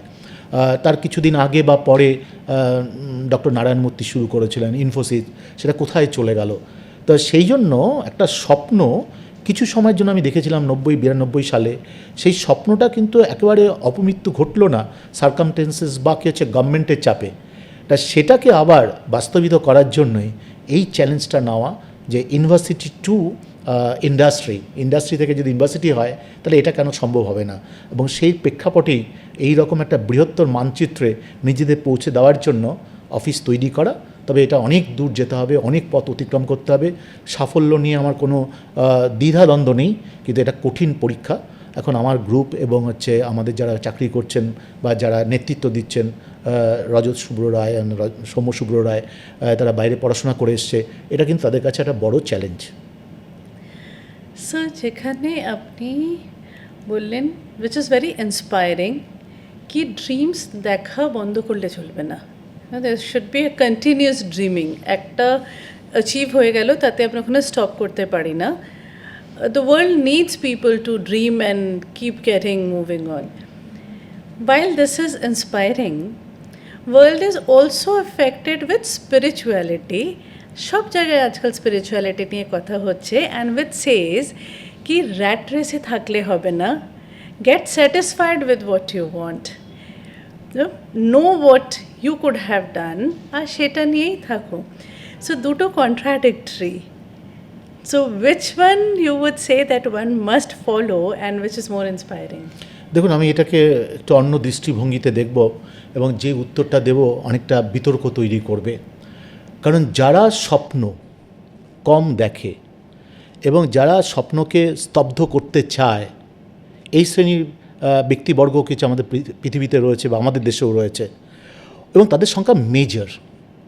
তাহলে তাদেরকে যদি একটা ফোকাস আনতে হয় এবং তাদেরকে জীবনে যদি মনে হয় যে না একটু তারাও তো কিছু ভাবছে, তারাও তো কাউকে চায়, তাহলে কোনো নেতা এসে যদি বলে যা স্বপ্ন দেখো স্বপ্ন দেখো, তার পরিবর্তে যদি কেউ এসে বলে না বিকুল স্বপ্ন দেখো না, এত র্যাট রেসে যেও না, জীবনকে এত চ্যালেঞ্জের মধ্যে পৌঁছে দিও না, তাহলে তারও কিন্তু একটা আইডেন্টিটি তৈরি হবে। And then another part, maybe in terms of the business, maybe in terms of the spirit, সেটা একটা অংশ তৈরি হবে। তা সেই জন্য একটা মুদ্রার যেমন দুটো পিঠ থাকে, আগে এটা নিয়ে এত বেশি আলোচনা হতো না, কিন্তু যখন পৃথিবী দেখলো, যখন ভারতবর্ষ দেখলেন যে না সত্যি এটা একটা মেজর পোর্শন মানুষ খুব অল্পে সন্তুষ্ট থাকতে চায়, how we can organise them that way, আমি বলবো। হ্যাঁ, তবে এটাও ঠিক যে স্বপ্ন দেখা মানে কিন্তু বিশৃঙ্খল নয়। স্বপ্ন দেখা মানে কি হচ্ছে এথিক্সে কম্প্রোমাইজ করা। স্বপ্ন দেখা মানে এই নয় যে প্রিন্সিপালি সেখান থেকে ডিভিয়েট করা। তাহলে আমি যদি স্বপ্ন দেখতে চাই এবং স্বপ্ন দেখি যার মধ্যে প্রিন্সিপাল রয়েছে, যার মধ্যে ফিলসফি রয়েছে, যার মধ্যে পলিসি রয়েছে, ট্রান্সপারেন্ট রয়েছে, অনেস্টি রয়েছে, তাহলে আমি নিজেও কুল থাকবো। রাইট। সেখানে কোনো এত টেনশনের ব্যাপার নেই, সেটা একটা নর্মালভাবেই আমি সেটাকে এক্সিকিউট করতে পারবো। যেমন আমি কালকে দেখছিলাম, কালকে সিআইএ সেন্ট্রাল কমিটির মিটিং ছিল দিল্লিতে। দেখুন, এটা তো ঠিকই, আমরা যখনই আজও ভাবি, যখন আমাদের নিজেদের গর্বিত বোধ করার চেষ্টা করি, তখন আমরা বলি যে আমরা ব্রিটিশদের শাসন মুক্ত করেছিলাম। যে ব্রিটিশ এত পরাক্রম ছিল, আজ থেকে প্রায় 70-75 বছর আগে তাদেরকে পরাজিত করেছিলাম। তাহলে এই যে ওদেরকে আমরা পরাজিত করেছিলাম, সেই গর্বটা নিয়েই আমরা 75 বছর বারবার কিন্তু ওটাকে রিওয়াইন্ড করছি, আর তাতে আমরা সন্তুষ্ট থাকার চেষ্টা করছি। কিন্তু কেন আমরা ভাবতে পারছি না যে টেকনোলজি এবং আমাদের থটস সারা পৃথিবীকে আমরা ডমিনেট করব? যদি ইউএসএ এবং ইউকে এবং 5টা ইউরোপের দেশ যদি ডমিনেট করতে পারে, তাহলে ওয়াই দ্য ইন্ডিয়া বা ইন্ডিয়ান পিপল কেন টক অফ দ্য ওয়ার্ল্ড হবে না, কেন আমাদের নিয়ে ভাববে না? তা সেই জন্যই আমরা যা হচ্ছে চিপস ইন্টিগ্রেশনস এসব যে তৈরি করার ভাবনা হচ্ছে, দ্যাট মিনস যে আমরা চাই পাওয়ার ইউরোপ থেকে, ইউকে, ইউএসএ এবং ফ্রান্স, জার্মানি থেকে ট্রান্সফার হোক এশিয়াতে, এবং সেটা হচ্ছে ডেস্টিনেশন হোক ভারতবর্ষ। এটা দেখছে বলেই এই ভারতীয়দের মধ্যে যে ইসরোর কথা আমরা বলি, একটা সময় আমরা ভাবতেই পারতাম না যে আমরা এতগুলো স্যাটেলাইট পাঠাতে পারবো। কেউ না কেউ তো স্বপ্ন দেখছে, আর এই মুহূর্তে আমরা অন্য দেশের স্যাটেলাইট এবং সারা পৃথিবীর প্রথম 5টা অ্যাডভান্স কান্ট্রির স্যাটেলাইট হচ্ছে আমাদের ভেহিকেলের উপর নির্ভর করে কম টাকায় আমরা লঞ্চ করছি। তো সেই জন্যই একটা জাত বা একটা দেশ কখনো স্বপ্ন ছাড়া বাঁচতে পারে না, এবং এটা কমপ্লিটলি নির্ভর করেছে লিডারের ওপর, দেশের লিডারের ওপর। বর্তমান লিডাররা সেই স্বপ্নটা দেখাচ্ছেন, এবং তার ফলে ভারতীয়দের মধ্যে একটা এনকারেজমেন্ট, ভারতের মধ্যে একটা ভাবনা চিন্তা আসছে। এবং কোয়াইট সারপ্রাইজ, কালকের অনুষ্ঠানে তিনজন মুখ্যমন্ত্রী অন্য স্টেটের, তারা বললেন যে বেঙ্গল একটা সময় যা ভাবত সারা ভারতবর্ষ তাই ভাবত, but we lost that glory. তখন বলছে না, বেঙ্গল হ্যাজ এ ট্যালেন্ট, কিন্তু কিছু পরিবর্তনের মধ্যে দিয়ে, রাজনৈতিক পরিবর্তনের মধ্যে দিয়ে তারা এখন বলছে যে বেঙ্গল কিন্তু নেক্সট 10 বছরের মধ্যে আবার ওই জায়গায় পৌঁছবে। তার মানে এই যে পালাবদল হলো, এবং আমাদের অনারেবল লিডার্স, আমাদের যে পিএম মোদি সাহেব খুব ভালোভাবে কিন্তু অন্য স্টেটের মুখ্যমন্ত্রীদের বলে দিয়েছেন যে now you have to transfer the investment to the West Bengal. তার জন্য তিনজন, চন্দ্রবাবু নাইডু, আদিত্য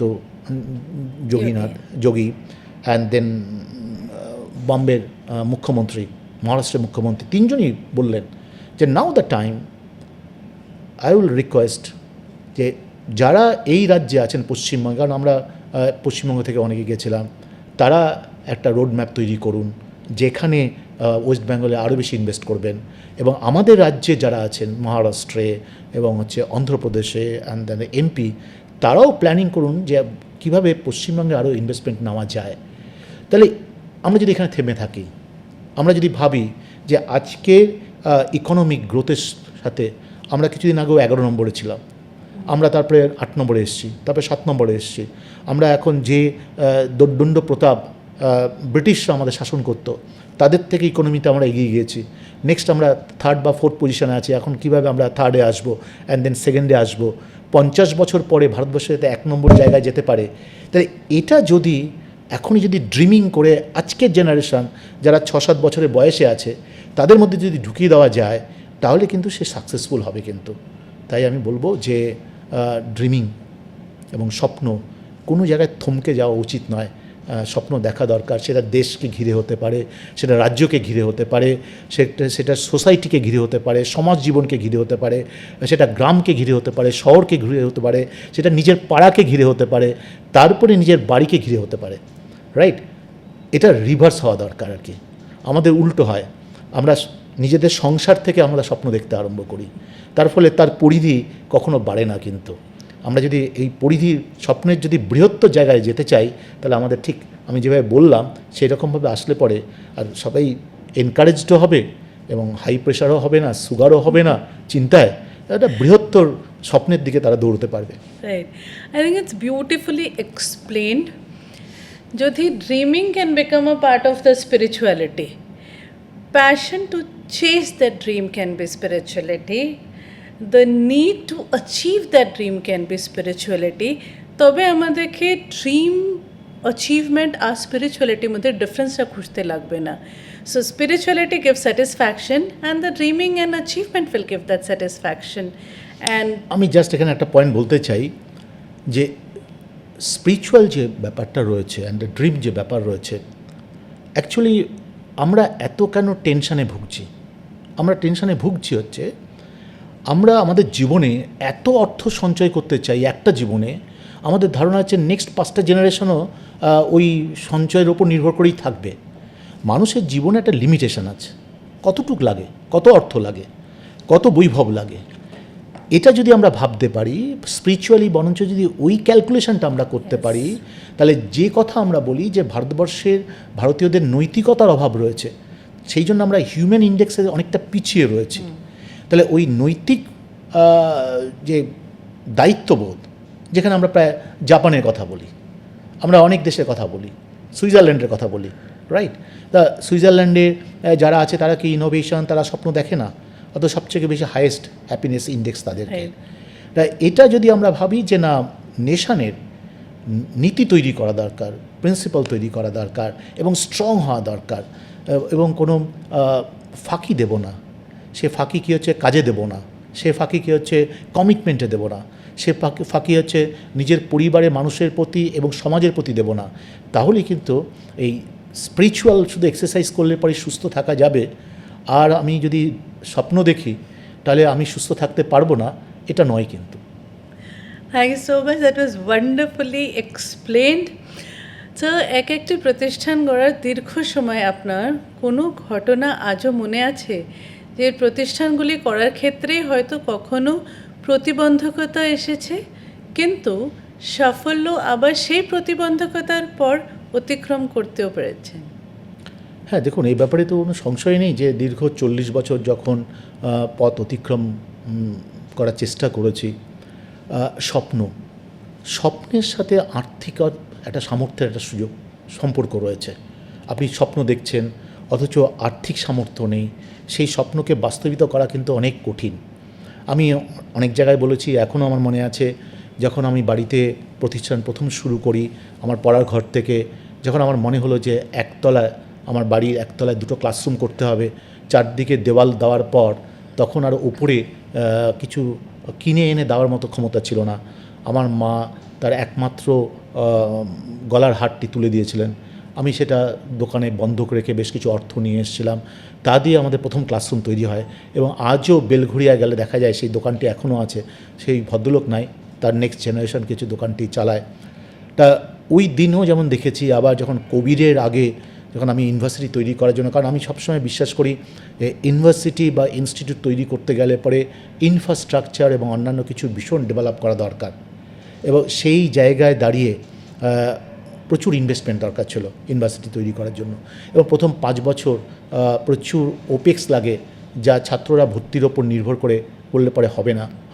অসম্ভব ভালো ভালো প্রফেসর আমরা বিভিন্ন জায়গা থেকে এনেছিলাম, আমরা ভিসিদের এনেছি, তার ফলে প্রচুর খরচ ছিল। এবং একটা সময় আমার প্রচুর ল্যান্ড ছিল, সেই ল্যান্ড একের পর এক বিক্রি করতে করতে করতে করতে তা দিয়ে ইউনিভার্সিটি গড়া হয়েছে। এবং ইউনিভার্সিটি গড়ার পরেও যখন দেখলাম যে আর্থিক বিপর্যয় সামলানো প্রায় অসম্ভব হচ্ছে, আমি একটা সময় খুব শেকি ছিলাম, কারণ হচ্ছে ওই সময় আমার 2 ছেলে বিদেশে পড়াশোনা করছিলেন। তখন আমি ভাবলাম যে তাহলে ওরা যদি কিছু হয় তাহলে ওদের পড়াশোনাটা কী হবে। তা একদিন আমার যে সিএফও গ্রুপের সে এখন নেই, কিন্তু তার নাম হচ্ছে অঞ্জু ম্যাডামকে ডাকলাম, ডেকে বললাম যে এমন কিছু করা যায় যে যদি কোনো সমস্যা তৈরি হয় ওদের পড়াশোনাটা যাতে গণ্ডগোল না হয়। তা ম্যাডাম কি বাড়িতে গেলেন, পরের দিন এসে বললো হ্যাঁ স্যার একটা সম্ভাবনা আছে, ওটা একটাই প্রিমিয়াম দিতে হয়, আর যদি কিছু হয় তখন অন্তত 1 কোটি করে 2 কোটি টাকা পাওয়া যাবে এবং দুটো ছেলের আপনার পড়াশোনাটা হয়ে যাবে। তাই মানে যাও তাহলে এটা করে দাও। আমি দেখলাম প্রিমিয়ামটা দেওয়া হলো এবং 2 দিন পরে পলিসিটা আসলো। আমি জানি না, আজও আমার মনে হয় যে ওখানে যখন পলিসিটা আমার কাছে হ্যান্ডওভার করে তখন দুবার উনি ওনার কপালে ঠেকিয়ে নমস্কার করে আমাকে দিয়েছিলেন এবং বলেছিলেন যে এই পলিসিটা আপনি খুলে কখনো দেখবেন না। রাইট?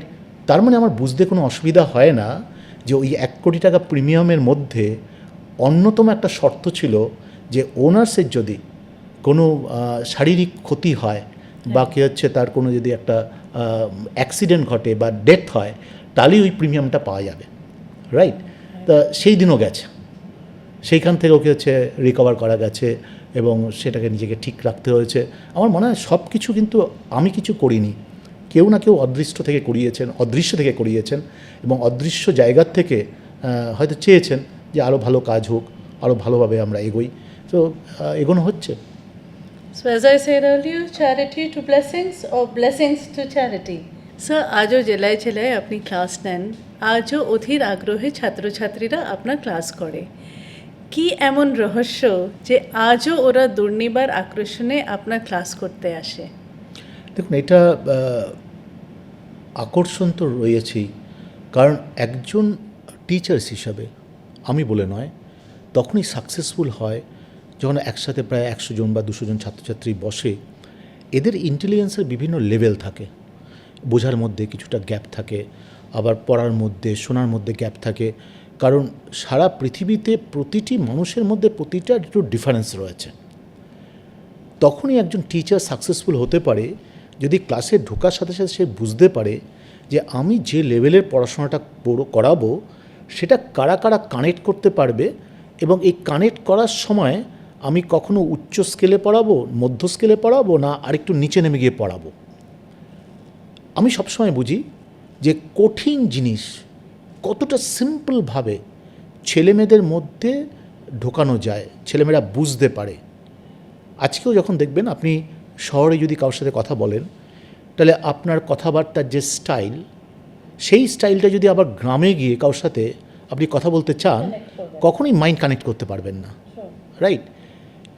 এটা হচ্ছে মস্ত একটা গুণ একজন টিচার্সকে সাকসেসফুল হওয়ার ক্ষেত্রে।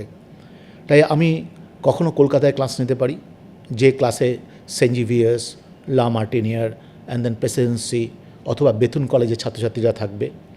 আবার আমি প্রত্যন্ত বাঁকুড়া থেকে যখন ক্লাস নিচ্ছি, তখন বাঁকুড়া কলেজের অথবা ইউনিভার্সিটির ছাত্রছাত্রীরা আপনার সামনে বসে আছে।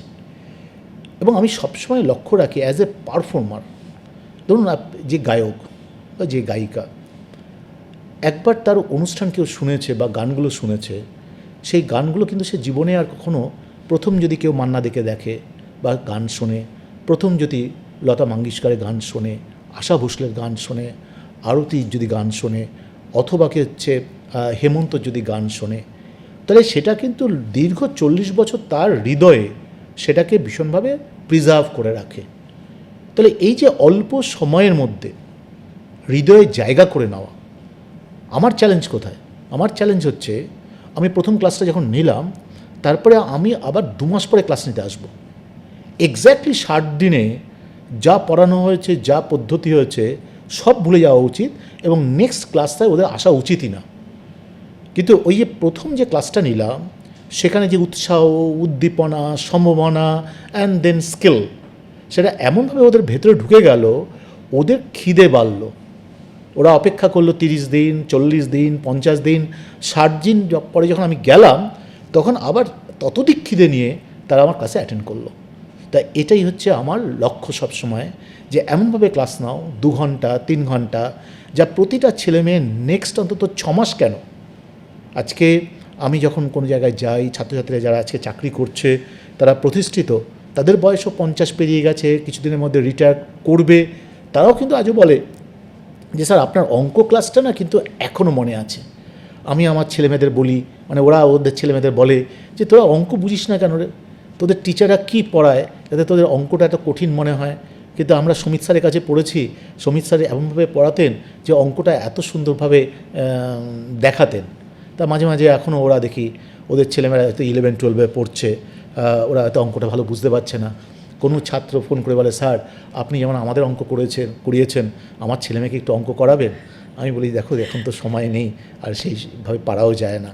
তা একজন সাকসেসফুল টিচার্স তখনই সফল হবে যদি স্টুডেন্টের মাইন্ডটা পড়তে পারে এবং খুব সহজ প্রাঞ্জল ভাষায় কঠিনতম জিনিস কীভাবে সরলভাবে তার হৃদয়ে দেওয়া যায়, তার বোঝার মধ্যে নিয়ে আসা যায়। এটাই হচ্ছে সবথেকে ভালো গুণ বলবো একজন টিচার্সের। স্যার আপনার কথাটা শুনতে শুনতে মনে হলো টিচিং ফ্রেটার্নিটিতে বায়াসনেস, পার্শিয়ালিটি, অনেক ডিফারেন্ট রিজনসের জন্যে আমরা সবাই শুনে আসি কোনো না কোনো রিজনেতে। যেমনি আপনি বললেন কি যেমনি কলকাতাতে লামাজ অ্যান্ড লাইকস অফ লামাজ এমনি ওই স্টুডেন্টসও আছে, তো আপনি বাঁকুড়াতে গিয়ে ওই স্টুডেন্টসদেরকেও পড়াচ্ছেন। তো আপনার মধ্যে আপনার কথা শুনে মনে হলো না কোথাও ওই বায়াসনেসটা কি পার্শিয়ালিটিটা ছিল। তো এটা কি কোনো দিন অ্যাকচুয়ালি মনেতে আসেনি কি না আমি ভালো স্টুডেন্টসদেরকে যারা এমনি স্কুলস থেকে আসছে তাদেরকেই বেশি পড়াই, বিকজ এটা মেবি সাকসেসে বেশি কনভার্ট হবে। ওর যদি মনে হয়নি তো how could you balance this? দেখুন আমি দুটো তিনটে জিনিস বলতে চাই এই প্রসঙ্গে। আজকে ভালো ভালো স্কুলে সাউথ পয়েন্টই হোক, লামাটি হোক, এই স্কুলগুলোতে যারা পড়াচ্ছেন তারা কিন্তু স্কুলের বাইরেও প্রায় 4 গুণ একটা বিজনেস তৈরি করেছে প্রাইভেট টিউশনের মধ্যে দিয়ে। অতএব ক্লাসে কোন ছাত্রকে আমি প্রেফার করব এবং কোন ছাত্রকে প্রেফার না করলে পরের দিন আমার প্রাইভেট টিউশনে আসবে, সেটাকে তৈরি করার জন্যই কিন্তু এত বায়াসনেস এবং এইভাবে তাদেরকে কী হচ্ছে ট্রিট করা, রাইট? এবার দেখুন আমার ক্ষেত্রে যে ছেলেটি গ্র্যাজুয়েশন কমপ্লিট করেছে, মাস্টার ডিগ্রি কমপ্লিট করেছে, সেই ছাত্রছাত্রী কেউ ভীষণ এফিশিয়েন্ট, কেউ প্রেসিডেন্সি কলেজ থেকে বেরিয়েছে, কেউ বেথুন থেকে বেরিয়েছে, কেউ আবার প্রত্যন্ত পুরুলিয়া কলেজ থেকে বেরিয়েছে। কিন্তু বেরোতে পারে 2 জায়গার থেকে, কিন্তু তারা দুজনেই স্বপ্ন দেখছে একটি, আমি চাকরি পাবো, জীবনে আমি প্রতিষ্ঠিত হব। সেই জায়গায় আমার বায়াসনেস যে না সে ভালো কলেজ থেকে এসছে, স্কুল থেকে এসছে, অতএব তার জীবনে প্রতিষ্ঠিত হওয়ার অগ্রাধিকার রয়েছে, আর যে পিছিয়ে পড়া কোনো স্কুল কলেজে পড়াশোনা করে এসছে তার জীবনে প্রতিষ্ঠার কোনো অগ্রাধিকার নেই, এটা কখনো হতে পারে না। কারণ স্বপ্নের কোনো কালো মানে কোনো রং নেই স্বপ্নের। কেউ কালো দেখে, কেউ সবুজ দেখে, লাল দেখে, এটা আমরা বলতে পারবো না। মানুষের রক্তের যেমন কোনো ডিফারেন্স নেই, স্বপ্নেরও রঙের কোনো ডিফারেন্স নেই। সেই জন্য সবসময় আমার মনে হয় যে ছাত্রছাত্রীদের ঠিক সেইভাবেই পড়ানো দরকার, তাই স্বপ্নটা যাতে ঠিকভাবে দেখতে পায়। আপনার কথা শুনে উই আন্ডারস্ট্যান্ড कि नो वंडर কেন এটা বলা হয় গুরু গোবিন্দ দোনো খড়ে কাকে লাগু পায়ে বলিহারি গুরু আপনো जो গোবিন্দ দেব মিলায়ে। তো আপনি ব্যর্থতা ও সাফল্য দুটোই দেখেছেন। আমরা শুধু সাফল্য নিয়ে বলা বলি করি, ইতিহাসেও তাই লেখা হয়, কিন্তু ব্যর্থতা আপনার কাছে লার্নিং, যা আপনি আগেও বলেছেন। সেই লার্নিংয়ের দুটো ঘটনা যদি আপনি আমাদের সাথে শেয়ার করেন। দেখুন এই প্রসঙ্গে আমি বলবো যে কোনো প্রতিষ্ঠান গড়তে গিয়ে আমি পারিনি, সেটা কিন্তু ব্যর্থতা নয়। কিন্তু যে প্রসেস বা যে পদ্ধতি আমি এডুকেশনে ডেভেলপ করতে চাই তার 50 ভাগও কিন্তু আমি পৌঁছতে পারিনি। 50 ভাগ যে বাকিটা রয়েছে তার পরিপ্রেক্ষিতে যদি মেজার করি নিজেকে, তাহলে আমার কিন্তু মনে হয় কি আমি কিছুটা হলেও ব্যর্থ।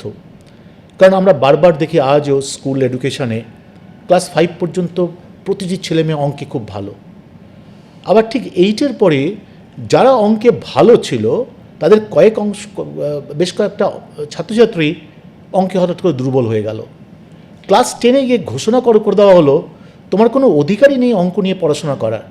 মা বাবা কাউন্সিলার সবাই বলতে আরম্ভ করলো যে তুমি সায়েন্স নিয়ে পড়ো না, তুমি কমার্স নিয়ে পড়ো বা আর্টস নিয়ে পড়ো, কারণ অঙ্কটা তোমার দ্বারা হয় না। ঠিক সেই রকমভাবে ইংলিশের ক্ষেত্রেও হোক, জিওগ্রাফি হোক, ফিজিক্স হোক, কেমিস্ট্রির ক্ষেত্রেও হয় এই ধরনের ঘটনা আমরা দেখতে পাই। কিন্তু বারবার আমার মনে প্রশ্ন হয় যে হসপিটালে একজন রুগী যদি অসুস্থ হয়, যদি ক্রিটিক্যাল কেয়ারে তার ট্রিটমেন্ট শুরু হয়, তখন হসপিটাল কী করে? যে তার ক্রিটিক্যাল মেজার করার জন্য একজন একটা বোর্ড তৈরি করে। হার্ট স্পেশালিস্ট আসে একজন আসে ইউরোলজিস্ট, একজন আসে মেডিসিনের এক্সপার্ট, একজন আসে লাংয়ের এক্সপার্ট। এইরকম একটা বোর্ড তৈরি করে তারপর ট্রিটমেন্ট শুরু হয় অ্যান্ড দেন সে রিকভার করে। তাহলে যেই ছেলেটি ক্লাস 5-এ অঙ্কে ভালো ছিল, আস্তে আস্তে ক্লাস 8 পর্যন্ত খারাপ হলো, 8-এর পরে 10-এ গিয়ে বলা হলো তোমার সায়েন্স নিয়ে পড়ার কোনো অধিকারই নেই, তাহলে এই দীর্ঘ সময়ে তার যে ডিটোরেশন হয়েছে, কেন শিক্ষক সমাজের বা সেই স্কুলের সেই সিস্টেম কেন নেই যা আমরা ডায়াগনোসিস করব এবং নেক্সট 7 দিন 15 দিন 1 মাসের মধ্যেই তার রিকভারি কীভাবে করা যায়, একটা যৌথ টিম তাকে কেন সেই সাহায্যটা করলো না? তাহলে এই যে পড়াশোনার যে এই যে প্রসেসটা, কারণ আমি খুব ভাগ্যবান, আমি দেখেছি গ্র্যাজুয়েশন করার পর ইউনিভার্সিটির শেষে রাইসে যারা পড়তে আসে তারা কেন ব্যর্থ হয়, কোন স্কিলটা তাদের অভাব রয়েছে। আবার আমি যখন স্কুলে পড়িয়েছি, স্কুল ডেভেলপ করেছি, তখন আমি আবার দেখতে পেয়েছি 5 পর্যন্ত যে ছেলেমেয়ে ভালো ছিল 10-এ গিয়ে খারাপ হয়েছে, 12-এ গিয়ে আবার কিছু ছেলেমেয়ে ভালোও হয়েছে খারাপও হয়েছে। ভালো হলে পরে কোনো অসুবিধা নেই, অথচ most of the people and faculty member talking about the good students. কিন্তু যেই ছেলেটি পিছিয়ে পড়লো, যেই ছেলেটি হারিয়ে গেল, এই হারিয়ে যাওয়াটা সমাজ জীবনে হারিয়ে যাওয়া, তার মধ্যে যে সম্ভাবনা ছিল, সম্ভাবনার একটা অপমৃত্যু হলো, সেটাকে কেন আমরা রক্ষা করতে পারলাম না? ঠিক এখন ইউনিভার্সিটিতেও আমি প্রায় আমার মনে হয় যে আমাদের আরও সিরিয়াস হওয়া দরকার। ইউনিভার্সিটি হোক, স্কুল হোক, একজন টিচার যেন কখনো না ভাবে 9:30 থেকে 5:30 পর্যন্ত পড়ানোটাই আমাদের দায়িত্ব। আলটিমেটলি পড়াশোনার ক্ষেত্রে যারা আছি আমরা, তাদের কাছে এটা হচ্ছে মিশনটা কীভাবে সাকসেসফুল হবে সেটা যদি আমরা নিজেকে ড্রাইভ না করতে পারি, আবার আমরা দেখব ইউনিভার্সিটিতেও যারা পড়াশোনা করছে, যে বাবা মা কষ্ট করে কুচবিহারের কোনো চায়ের দোকানে চা বানাতে বানাতে তার ক্লায়েন্টকে চা দিতে দিতে সে স্বপ্ন দেখছে চোখের সামনে আবছাভাবে যে ছাত্রছাত্রীকে আমি অ্যাডামাস ইউনিভার্সিটিতে পাঠিয়েছি সে একদিন ভালো ডাক্তার হবে, একটা ভালো ইঞ্জিনিয়ার হবে, লয়ার হবে, বায়োটেক নিয়ে পড়াশোনা করবে, সাইকোলজি নিয়ে পড়াশোনা করবে, সেই স্বপ্ন যে দেখছে, দিনের পর দিন পরিশ্রম করছে, সেখানে কোনো এসি নেই, সেখানে কোনো পাখা নেই, অথচ প্রতি মাসে সময় মতো ফিস দিয়ে চলেছে অ্যাডামাস ইউনিভার্সিটিতে। একটি ছেলেমেয়েও যদি সেই স্বপ্নকে সার্থক করতে না পারে, বাবা মার স্বপ্নকে যদি সফল হতে না দেখে, অ্যাজ এ চ্যান্সেলার এবং অ্যাজ এ ফাউন্ডার চ্যান্সেলার, এটা কিন্তু আমার কাছে ভীষণ বেদনাদায়ক এবং আজও কিন্তু সেটা আমাকে ভীষণভাবে তাড়া করে এবং রীতিমতো রাত্রিবেলা আমাকে কিন্তু ঘুমোতে দেয় না। তার জন্যই আমি বারবার বলি যে যারা আছেন দায়িত্বে তারা ঠিকমতো পালন করুন, তারা ছেলেমেয়েদের পড়ান। শুধু গ্রীষ্মের ছুটি, বড়দিনের ছুটি, শনিবার রোববার পড়াশোনা থেকে বাইরে থাকা, এটা হয় না। কারণ টিচার্স, ফ্যাকাল্টি মেম্বার সবসময় তাদের একটা মিশন থাকা দরকার, আর সেই মিশন হচ্ছে সমাজের জন্য, সেই মিশন হচ্ছে দেশের জন্য। অফকোর্স একটা সেলফ ফোকাস বা সেলফ ইন্টারেস্ট থাকবে, কিন্তু সেলফ ইন্টারেস্ট কখনো গ্রেটার ইন্টারেস্ট যেটা নেশনস এবং জাতির পক্ষে দরকার, সেটাতে কম্প্রোমাইজ করা যায় না, এবং সেটা আমি সবসময় বোঝানোর চেষ্টা করি এবং ভাববার চেষ্টা করি। I think this could have come only from a teacher. একজন টিচার হি বোধহয় এটা ভাবতে পারে কি how do you run a business not for the sake of business but for creating a stronger nation. আমি এক্স্যাক্টলি আপনার এই জিনিসটা থেকে I can relate and I am sure viewers would be relating this. আমার নিজের বাড়িতে আমি এমনি সিচুয়েশন দেখেছি ওয়ার আমার দিদির ছেলে, তাকে 10th পরে বলা হয়েছে কি তুমি ম্যাথস দেবে না, স্কুল দেয়নি, দে চেঞ্জ দ্য স্কুল, আর সেই 12th পরেতে বিটস পিলানি ক্র্যাক করেছে। So I am sure if everybody in this nation can start thinking on these lines, how a teacher thinks, this nation would be more stronger. Going on to the next question, sir. প্রফেসরে বর্তমানে সারা পৃথিবীতে এবং ভারতবর্ষে online এডুকেশনের ইনফ্লুয়েন্সে but technology রমরমা দেখতে পাই। এই system question bank একটা গুরুত্বপূর্ণ অংশ, যার থেকে হাজার হাজার কোয়েশ্চেন্স তৈরি হয় এবং ছেলেমেয়েরা আবার উত্তর সঠিকভাবে নিজেরাও চেক করে নিতে পারে। এটা তো টেকনোলজি অ্যান্ড ইনোভেশনেরই পাথ। কিন্তু এই কথাটি আপনি 1996-এ বলেছিলেন। তাহলে আমাদের কি বুঝতে হয় আপনার চিন্তা গতি সময়ের গতির থেকে আগে চলে? না, দেখুন, এই ব্যাপারে কোনো সংশয় নেই। যেহেতু আমার ব্যাকগ্রাউন্ড কম্পিউটার সায়েন্স এবং একটা সময় আমি সিস্টেম অ্যানালাইসিস হিসেবে কাজ করেছি, অতএব কীভাবে অনলাইন এডুকেশনে কোশ্চেন ব্যাংক ছেলেমেয়েদের কীভাবে সাহায্য করতে পারে এক্সারসাইজ করার ক্ষেত্রে এবং তাদের ক্যাপাসিটি বিল্ড আপের ক্ষেত্রে, সেটা 1996-এই আমার মাথায় এসেছিলো এবং সেই সময় থেকে রাইসে কাজ আরম্ভ হয়। কিন্তু পরবর্তী সময়ে এটাকে টেকনোলজি ব্যবহার করে যেভাবে ন্যাশনাল স্তরে আমাদের চলে যাওয়া উচিত ছিল, কোনো একটা কারণে ইস্টার্ন পার্ট অফ ইন্ডিয়া, বিশেষ করে পশ্চিমবঙ্গ, বিহার, উড়িষ্যায় আমাদের যারা আছেন তারা টেকনোলজিকে সেভাবে ইউজ করতে চান না, বা যারা কাজ করেন তারা টেকনোলজি ভীষণ ভয় পায়, ভাবে যে টেকনোলজিকে যদি আমি ডেভেলপ করি তাহলে হয়তো আমার চাকরি চলে যাবে। তাই এই ধরনের পরিস্থিতির মধ্যে থেকে এটা আমরা ইউজ করতে আরম্ভ করলাম, টিল টুডে ইউজ করি।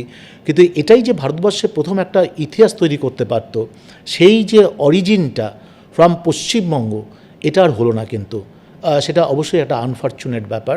তবে আমি আবার বলবো যে সবসময় সব কিছু ভাবলেই শুধু চলে না, তার চারপাশের ইকোসিস্টেম, তার চারপাশে যারা মানুষরা থাকেন তাদের ভাবনাতে কতটা প্রভাবিত করতে পারলাম, এটা লিডার হিসাবে আমার মনে হয় আমার নিজেরই ব্যর্থতা। স্যার, আপনি আজও গ্র্যাজুয়েশন এবং মাস্টার ডিগ্রি করা কয়েক ছাত্রছাত্রীকে সামনে রেখে বা কোনো গ্যালারি বা অডিটোরিয়ামে দাঁড়িয়ে বা বোর্ড ওয়ার্কের মাধ্যমে 6-7 ঘন্টা ক্লাস নেন। এটা আপনার ফিটনেস না লাইফের ডিসিপ্লিনের অংশ? না, এটা আমি সবসময় মনে করি যে ডিসিপ্লিন জীবন ভীষণভাবে গড়তে সাহায্য করে। আর ডিসিপ্লিন মানে শুধুমাত্র নিয়মের ডিসিপ্লিন নয়, ডিসিপ্লিন মানে শরীরচর্চা করা, ডিসিপ্লিন মানে হচ্ছে খাবার দাবারের রেস্ট্রিকশন করা। এগুলো থাকলে পরে অনেকটাই নিজেকে ঠিক রাখা যায়। আর যেহেতু ট্রাফিক পুলিশ তার ডিউটি দিতে দিতে যেমন কি হচ্ছে সবসময় দাঁড়িয়ে থাকতেই ভালোবাসে, এবং একটা সময় পর্যন্ত তাদের কাছে এটা মনে হয়, মানে যে বসে থাকে বেশিরভাগ সময় তার কাছে দাঁড়িয়ে থাকাটা খুব মুশকিল, আর যে দাঁড়িয়ে থাকে বেশিরভাগ সময় তার কাছে আবার বেশিক্ষণ বসে থাকাটা মুশকিল। আমি সেই দৃষ্টিভঙ্গিতে ভাবি যে 6-7 ঘন্টা, মানে ক্লাসে যাওয়ার সময়ই আমি মানসিক প্রস্তুতি থাকে যে 6-7 ঘন্টা ক্লাস নিতে হবে, এবং 6-7 ঘন্টা যখন ক্লাস নিই তখন আমি মুভমেন্টের মধ্যে থাকি। এবং অফকোর্স ডিসিপ্লিন, ফিটনেস এবং শরীর কীভাবে ঠিক রাখা যায়, মন কীভাবে ঠিক রাখা যায়, এটাও একটা পার্ট অফ দ্য লাইফ আমি বলবো। That's a great input because Dr. Devi Shetty বলেন that every 1 hour one must get up for at least 15 minutes. So sitting is the new smoking. We'll move on to the next round. Although আপনার কথা মানে একটা ছোট কোয়েশ্চেনেতে যখন আমরা elaborate answer pi, so there's a lot of learning that happens and I'm sure the viewers are getting their learnings. But now is the time for a rapid fire, the favorite section for most of us. So we'll ask a quick question যেটা আমরা সবসময় বলে থাকি, there is no right or a wrong answer, every answer is right here. So one thing your sons have taught you that changed the way you look at today's generation? না, এ ব্যাপারে কোনো সংশয় নেই। আমাদের জেনারেশনে আমরা পৃথিবীটাকে সেইভাবে দেখতে পাইনি। কিন্তু আমরা আমাদের পরিবারকে প্রথমে চিনেছি, তারপরে পাড়াকে, পাড়া থেকে তারপরে শহর থেকে তারপরে রাজ্যকে, এবং রাজ্য থেকে তারপরে ভারতবর্ষকে। এবং এই যে ট্র্যাভেলটা, সেটা প্রায় 30 বছর লেগেছে। কিন্তু লাস্ট 10-15 বছরে আমাদের হাতে মোবাইল ফোন, টেকনোলজি এত উন্নতি হয়েছে যা তাদেরকে প্রচুর তাড়াতাড়ি ম্যাচিওর করতে সাহায্য করেছে, এবং ইনফরমেশান গ্যাদারের ক্ষেত্রে এবং কোথায় কোনটা ঘটছে সেটা জানার ক্ষেত্রে ওরা কিন্তু আমাদের থেকে অনেক এগিয়ে, এই ব্যাপারে কোনো সংশয় নেই। True, I just hope everybody accepts that change. Technology you initially underestimated but now believe is shaping the future. এ ব্যাপারে কোনো সংশয় নেই, কারণ টেকনোলজির কাছে হয়তো আমরা আত্মসমর্পণ করে ফেলেছি। কারণ আগে আমরা ভাবতাম যে মানুষ যা ভাববে সেটা হচ্ছে টেকনোলজি সেই পথে যাবে, কিন্তু টেকনোলজির ডেভেলপমেন্ট, হ্যাবিট এবং আমাদের প্রতিটা ক্ষেত্রে তার উপর ডিপেন্ডেন্সি, এবার এ ব্যাপারে কোনো সংশয় নেই ভাবতে আমাদের যে টেকনোলজির কাছে আমরা সারেন্ডার করেছি, আর টেকনোলজি আমাদের পরবর্তী জীবনের যে স্টাইল সেটাকে ঠিক করতে সাহায্য করবে। One app or digital habit that has become surprisingly useful in your daily life. Of course, কারণ এখন ডিজিটাল যে ওয়াচ, তার মধ্যে সকালে যদি আপনি স্টেপস সেট করে দেন তাহলে সকালে 1 ঘন্টা হাঁটলে পরে মোটামুটি 5,000 স্টেপস হবে। আর অ্যাডামাস ইউনিভার্সিটির মতো ইউনিভার্সিটিতে গেলে পরে যদি স্কুলগুলোতে ভিজিট করতে হয় আর খেলা কোথায় হচ্ছে, কোথায় মাঠ তৈরি হচ্ছে, সেটা যদি আপনি দেখতে চান তাহলে দিনের শেষে 12.5 থেকে 12,000 স্টেপ হওয়ার পর একটা দেখা যাবে যে নিজের ওয়াচের মধ্যে একটা সেলিব্রেশন হচ্ছে আর কি, সেখানেও বাজি ফাটছে। তো আমি মনে করি যে এই ধরনের জিনিস অনেক বেশি ইন্সপায়ার করতে সাহায্য করে এবং পরের দিন আবার নিজেকে ড্রাইভ করতে সাহায্য করে। True. If your younger self had access to today's technology, what do you think he would build first? না, এ ব্যাপারে কোনো সংশয় নেই। যদি আমরা আমাদের ইয়াং বয়সে যে টেকনোলজি আমরা পাইনি, এখন যেটা পাওয়া যাচ্ছে, এটা পেলে পরে নিশ্চয়ই আমরা আরও অ্যাডভান্স চিন্তাভাবনা করতে পারতাম। কারণ এটা তো সংশয় নেই, এখন ডিজিটাল ইকুইপমেন্ট আপনার হ্যাবিট, আপনার ফ্রিকোয়েন্সি, আপনার মনের চাহিদা, আপনার মনের সুখ, আনহ্যাপি, সবগুলো মেজার করবে। এবং পার্টিকুলারলি ওয়েদারের সাথে সাথে, সিচুয়েশনের সাথে সাথে কোনটা ট্রিগার করা হবে সেটাও কিন্তু টেকনোলজি ঠিক করবে। তা অফকোর্স এইরকম একটা ডেভেলপমেন্টের সাথে যদি নিজেকে যুক্ত করা যায় তাহলে এ পার্ট অফ দ্য হিস্ট্রি হতে পারে। Do you think leadership today is more about command or connection? Of course লিডারশিপে দুটোই দরকার। আপনি যদি কানেক্ট না করতে পারেন, কমান্ড করলে পরে সেটা ফেল হবে। আপনি কানেক্ট করতে পারলেন কিন্তু কমান্ড করতে পারলেন না, তাহলেও আপনি সাকসেসফুল হবেন না। তাই কানেক্ট করতে হবে অ্যান্ড দেন ভীষণ বেশিভাবে কমান্ডিং হতে হবে এবং ডিমান্ডিং হতে হবে, তাহলে সাকসেসফুল হয়ে যাবে। So, from connect, commanding to demanding, we move to what impresses you more in a student today: marks, mindset, or adaptability? আমি বলবো যে সবার আগে আসবে হচ্ছে অ্যাডাপ্টেবিলিটি। কারণ আমি একটু আগে বলছিলাম যে এভরি 5 ইয়ার্সের মধ্যে রিকোয়ার্ড যে স্কিলগুলো, সেই স্কিলগুলো চেঞ্জ হয়ে যাচ্ছে। তাহলে আমরা যারা টিচার্স, ফ্যাকাল্টি মেম্বার, তারা কিন্তু বলতে পারবো না যে আজ থেকে 10 বছর পরে আজকে কি শিখলে পরে 10 বছর পরে সে সাকসেসফুল হবে বা তার জীবন খুব সিকিউর থাকবে। কিন্তু যদি তার অ্যাডাপ্টেবিলিটির যে অভ্যাস, সেটা যদি করে দেওয়া যায়, যা আমরা চোখে দেখতে পাচ্ছি না, যা ভবিষ্যৎ পড়তে পারছি না, সেটা কিন্তু তার সাথে ও অ্যাডাপ্ট করতে পারবে। তাই অফকোর্স অ্যাডাপ্টেবিলিটি, তার সাথে সাথে অফকোর্স কিছু মার্কসও পেতে হবে অ্যান্ড দেন এগিয়ে যেতে হবে। So, legacy in the modern world, is it built through institutions, ideas, or impact? আমি বলবো যে লিগাসি যদি মেনটেন করতে হয় সেটাকে ইনস্টিটিউশনাল ফর্মে আনতে হবে। কিন্তু ইনস্টিটিউশনাল যে প্রসেস, যে অ্যাক্টিভিটির মধ্যে যাবে, সেখানে ভীষণ ইম্প্যাক্ট থাকা দরকার।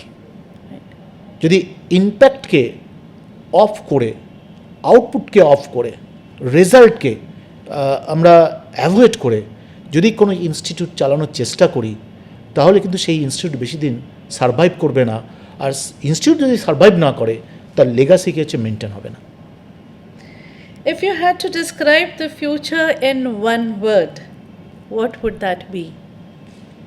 আমি বলবো যে এক কথায় যদি আমরা ফিউচার্সকে ভাবি, আমার দুটো কথা আমি ইউজ করব। একটা হচ্ছে টেকনোলজি আর একটা হচ্ছে ইমোশন। এই ইমোশন অ্যান্ড টেকনোলজি, এই দুটো ওয়ার্ড আগামী দিনে আমাদের চলার পথ ঠিক করবে এবং ভবিষ্যৎকে ডেভেলপমেন্টের দিকে নিয়ে যাবে। Thank you so much, sir. I wish আমাদের কাছে আরও বেশি questions থাকতো rapid fire because that has really been interesting. As we come to the close of this episode of The Revolution, we are reminded that every journey of leadership is also a journey of becoming. Behind every institution, every decision, and every milestone, there are unseen moments of courage, discipline, sacrifice, and faith moments that quietly shape the larger vision. And every word that I say, apni cha cha etokhon bollen, I could really connect and have all the stories in front of my eyes. So today's conversation gave us another glimpse into the mind and heart of Honorable Chancellor Professor Dr. Samit Ray, not just as a leader, but as a person who continues to dream, build, and inspire. Said Rabindranath Tagore, all that is past, your fears and loves and hopes, all that is lost, your words and lamentation, no longer yours a home nor bed, composed of flowers for wings, are all you have, and the sky is broadening yard, and the dawn steeped in the darkness lacking all directions. Dear bird, my sightless word, not yet to furl your wings. Let us keep shifting perspectives, keep learning from stories that matter, and keep believing that every vision begins with the courage to see beyond what is. প্রফেসরে আমরা সবাই জানি যে আপনার অনেক facets আছে, মানে যেখানে আপনি একজন টিচার, আপনি dedicated philanthropist. So out of which, one of the favorite side that we all see is your interest for art and culture. And interest for art and culture is not only for the sake of interest, but আপনার সব কিছুতেই there is a purpose. So last episode-এতে আমরা কিছু lines, কিছু versus আপনার কাছ থেকে শুনতে পেলাম. So our interest, hunger has stayed more. So যদি আপনার কাছ থেকে আমরা আপনার একটা ফেভারিট কোনো পোয়েমের কিছু ভার্সেস শুনতে পাই. আমার এই মুহূর্তে মনে পড়ছে আফ্রিকা কবিতার একটা অংশ, আমি সেটাই আপনাদের সামনে বলছি।